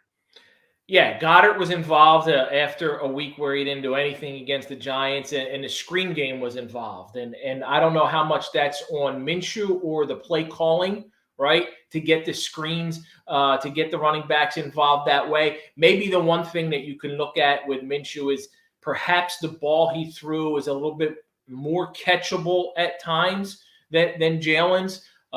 He's throughout his career, his 2+ seasons, 3 years, Gardner Minshew's always had a high completion percentage. He's that kind of guy who throws he's accurate. He throws a higher completion percentage type of ball. And he's able to find guys, and that's what you'd like to see Jalen Hurts do more of. That's what the knock against him has been, is his inability to be at that 67 to 70 completion percentage range. He's at the lower end of 60, which not too long ago in the NFL was pretty good. When you go back to the Donovan McNabb era and guys in the 90s and the early 2000s, 60 was good. Now we're looking at guys who are in the 60s, in the low 60s, and we're saying they need to get better at it because the way the game has evolved and the way that the game has changed. And Mike, I spoke to someone. This is kind of an interesting conversation, and I'm sure we're going to talk about the future with Jalen Hurts and the 3 first-round picks. And I spoke to an AFC team executive, and he said to me that he believes that the Eagles may not, even though they're going to more than likely, all you need is Carson to play another quarter, right? Another quarter, and you get the 3 first-round picks. They may go into the draft with 3 first-round picks, and the expectation is they may use them to trade for another quarterback, whether it's a veteran or move up. They may the way Jalen has played, it may dictate bringing him back for another year. But because you have those 3 first-round picks in a year where you're not so sold on the quarterback crop coming out, trade for first-round picks next year. So now you have the option to evaluate Jalen Hurts one more year. And then if you don't like him in 2022, try to accumulate those picks next year for what could be a better crop of quarterbacks. Not to mention you have Minshew around again next year. Right. So I thought that was interesting. That was a guy who kind of knows the Eagles a little bit without giving it away too much. Someone from the AFC. But I thought that was interesting. I hadn't thought about it that way. And now the more I think about it, the more I say, you know what? If you're not going to use those picks to build around Jalen, but you could package this sometime you could turn 3 first-round picks into potentially 4 or 5. But right now, those picks are getting lower and lower. Remember when we were talking about 3 top 10s? Now you're talking about 3 between 10 and 20, and that's where they very likely are going to end up being, 3 picks between 10 and 20 as opposed to 3 top 10s.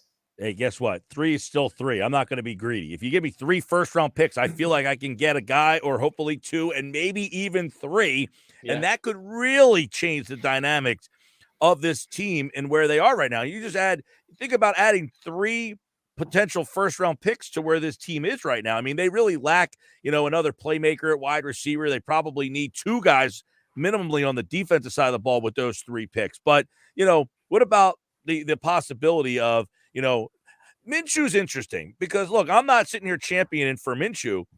He was the quarterback of a bad Jacksonville team, was 8-13 as a starter there. His numbers there, 39 touchdowns, 11 interceptions in 2 seasons. I mean, pretty good. If he was the quarterback of a better team around him, is he a winning player? Maybe not a franchise quarterback, but is he a top-level game manager? Those numbers speak for themselves outside of the win category, right? Outside of the record, 39-11, that's pretty impressive. That's a guy to me who's playing winning football, but you'll get the people who argue that, well, wins and losses shouldn't be a quarterback stat, and I think it is to an extent, but when you're on Drek, like the Jacksonville Jaguars have been for years, that you can't hold that against them. And I think Gardner Minshew could be a winning quarterback and somebody similar to Jalen Hurts, who you can win with, right? They can do all the things for you to win. If you have a solid run game, if the offensive line is manhandling people, if you got a couple playmakers who are making big plays, whether it's a tight end like Goddard, whether one week is Devontae Smith or someone else, a Miles Sanders, I think they're very similar. You can win with both of them. I still don't know if you're going to win because of Jalen Hurts. I still don't know if Gardner Minshew is a guy you win because of.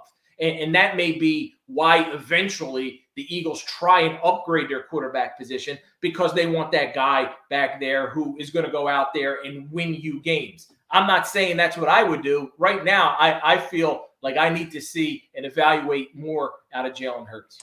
Yeah, I know they got 4 games left because they have the bye this week, so they got 4 left to go. Let me ask you this, Rob. Dallas is going to play Washington this week and then again in 2 weeks. If you are a Philly fan, are you rooting for Dallas or are you rooting for Washington? Yeah, and we talked about this last week when I said everybody should be rooting for Dallas in the NFC East, and you talked me out of it if it's a Washington perspective. I think now, even as an Eagle, Eagles are 6-7. Right. Dallas things have changed since we talked on Thursday. I know.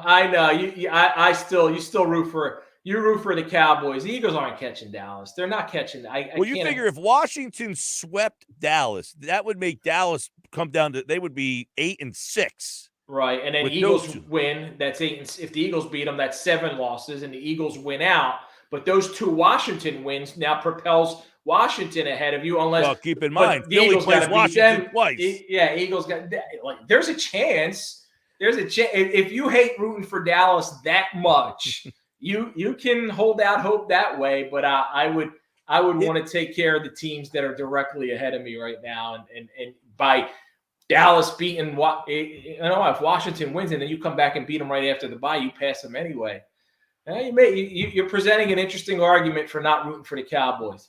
It's because to me, Rob, it looks to like either Washington or Philly, one of those two teams should be the one that gets in. I think one of those two is getting in. Yeah, I do too. I think one of those two teams are going to get in. Let's you know what? Now you got me wanting to see the Dallas schedule. They got Washington, Giants. Dallas plays. Washington. You ready for this? Dallas plays Washington.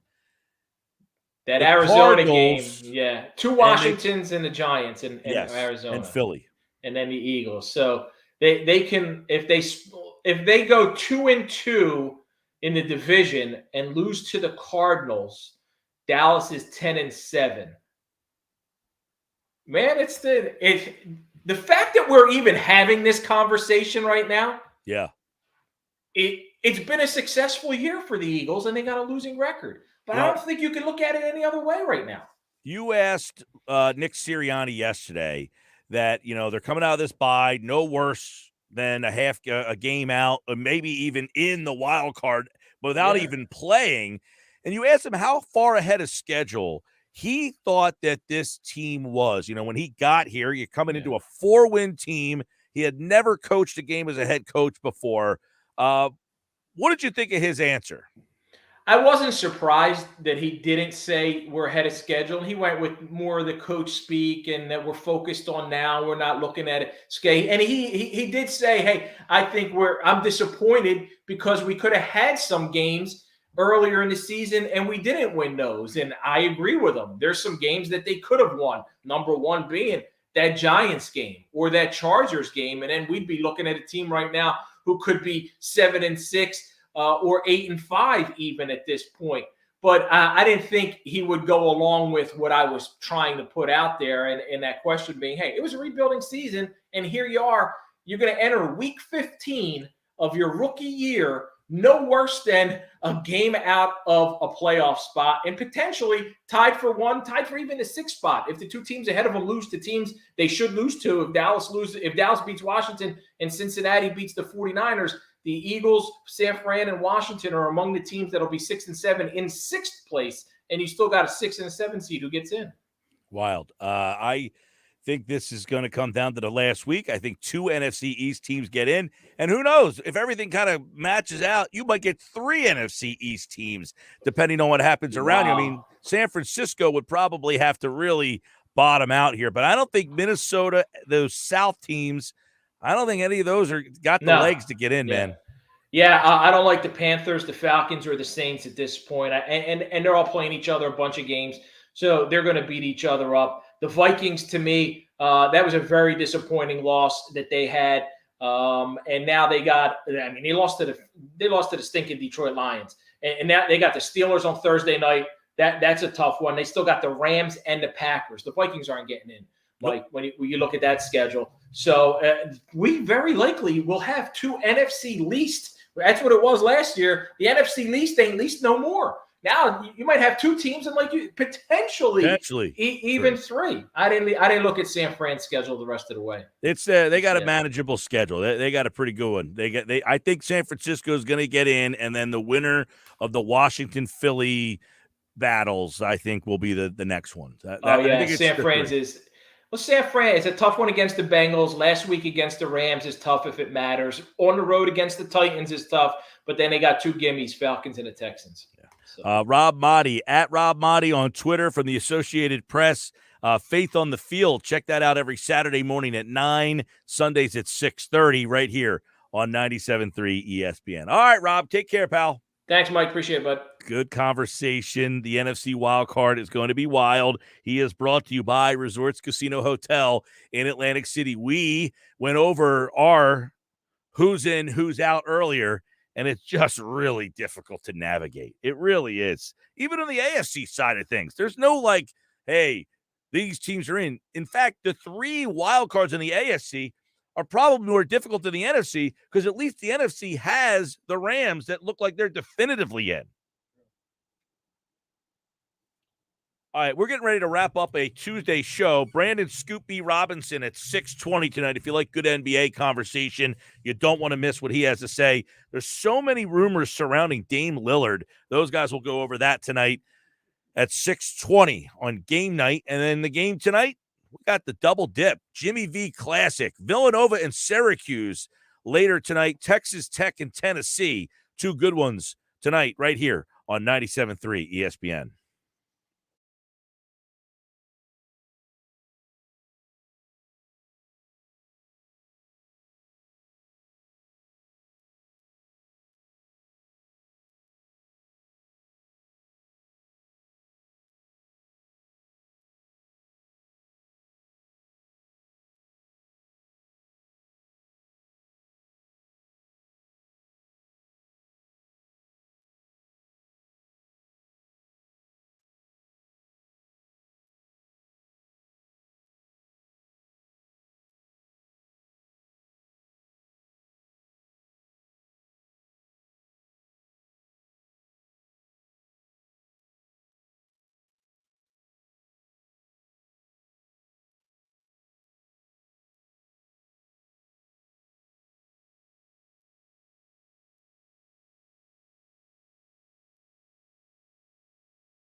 5:52, getting ready to wrap up a Tuesday show. Good show, everybody. So I got this for you, Josh, all right?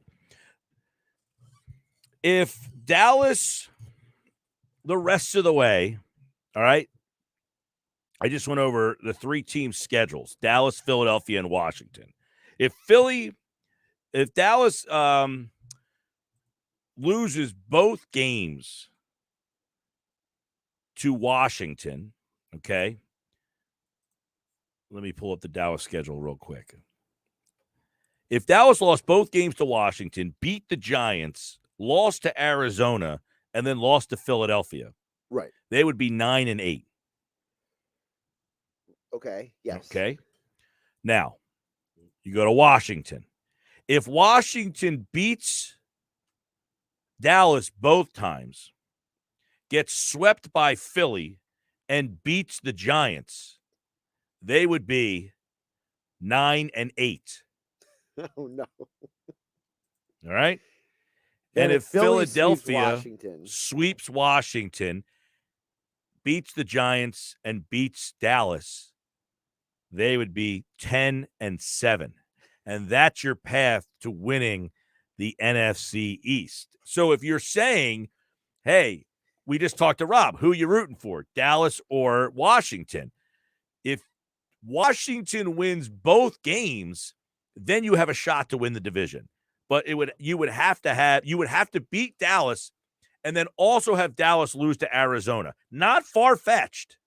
it's not far-fetched. I would also say that it's another scenario of which would you rather deal with? Would you rather have to have it come down to week 18? Or would you rather it, just kind of like, would you rather coast in the postseason, or would you want to play for your life at the week? The interesting part is with this team, I don't know that a home game really matters all that much. That's true. Sure. Right. But it just, it reminds me of the year that they lost to Miami. Yes. And then won 4 straight games and won the division when nobody thought they would win the division. They won that division at 9-7. They lost that game to the Giants, and everybody thought they were dead in the water. If they ripped off the last 4 games on their schedule, it would be very reminiscent to the 2019 season. It would feel very appropriate, wouldn't it not? It would feel like this is what should happen. I'd be vindicated. I mean, if we're going on vindication basis, then what business are we in? I'm just saying. I mean, if one of the few people out there that said the Eagles from August had a shot to make the playoffs this year, my reasoning was if their offensive line's healthy, I think they'll be competitive every single week with that offensive line, and the line has stayed healthy all year long. Mike, the only people who will remember that is you and me. Probably. Most likely. You're right. All right, game night's up next. Brandon Scoopy Robinson in 25 minutes. I'm Mike Gill. This has been the Sports Bash on 97.3 ESPN. Follow me on Twitter at Mike Gill Show. Tomorrow we are back with a busy lineup. Mike McGarry, Fine 5, Ugly 5, Cup of Joe, Jeff Kerr, and you. Always you. Have a great night, everybody.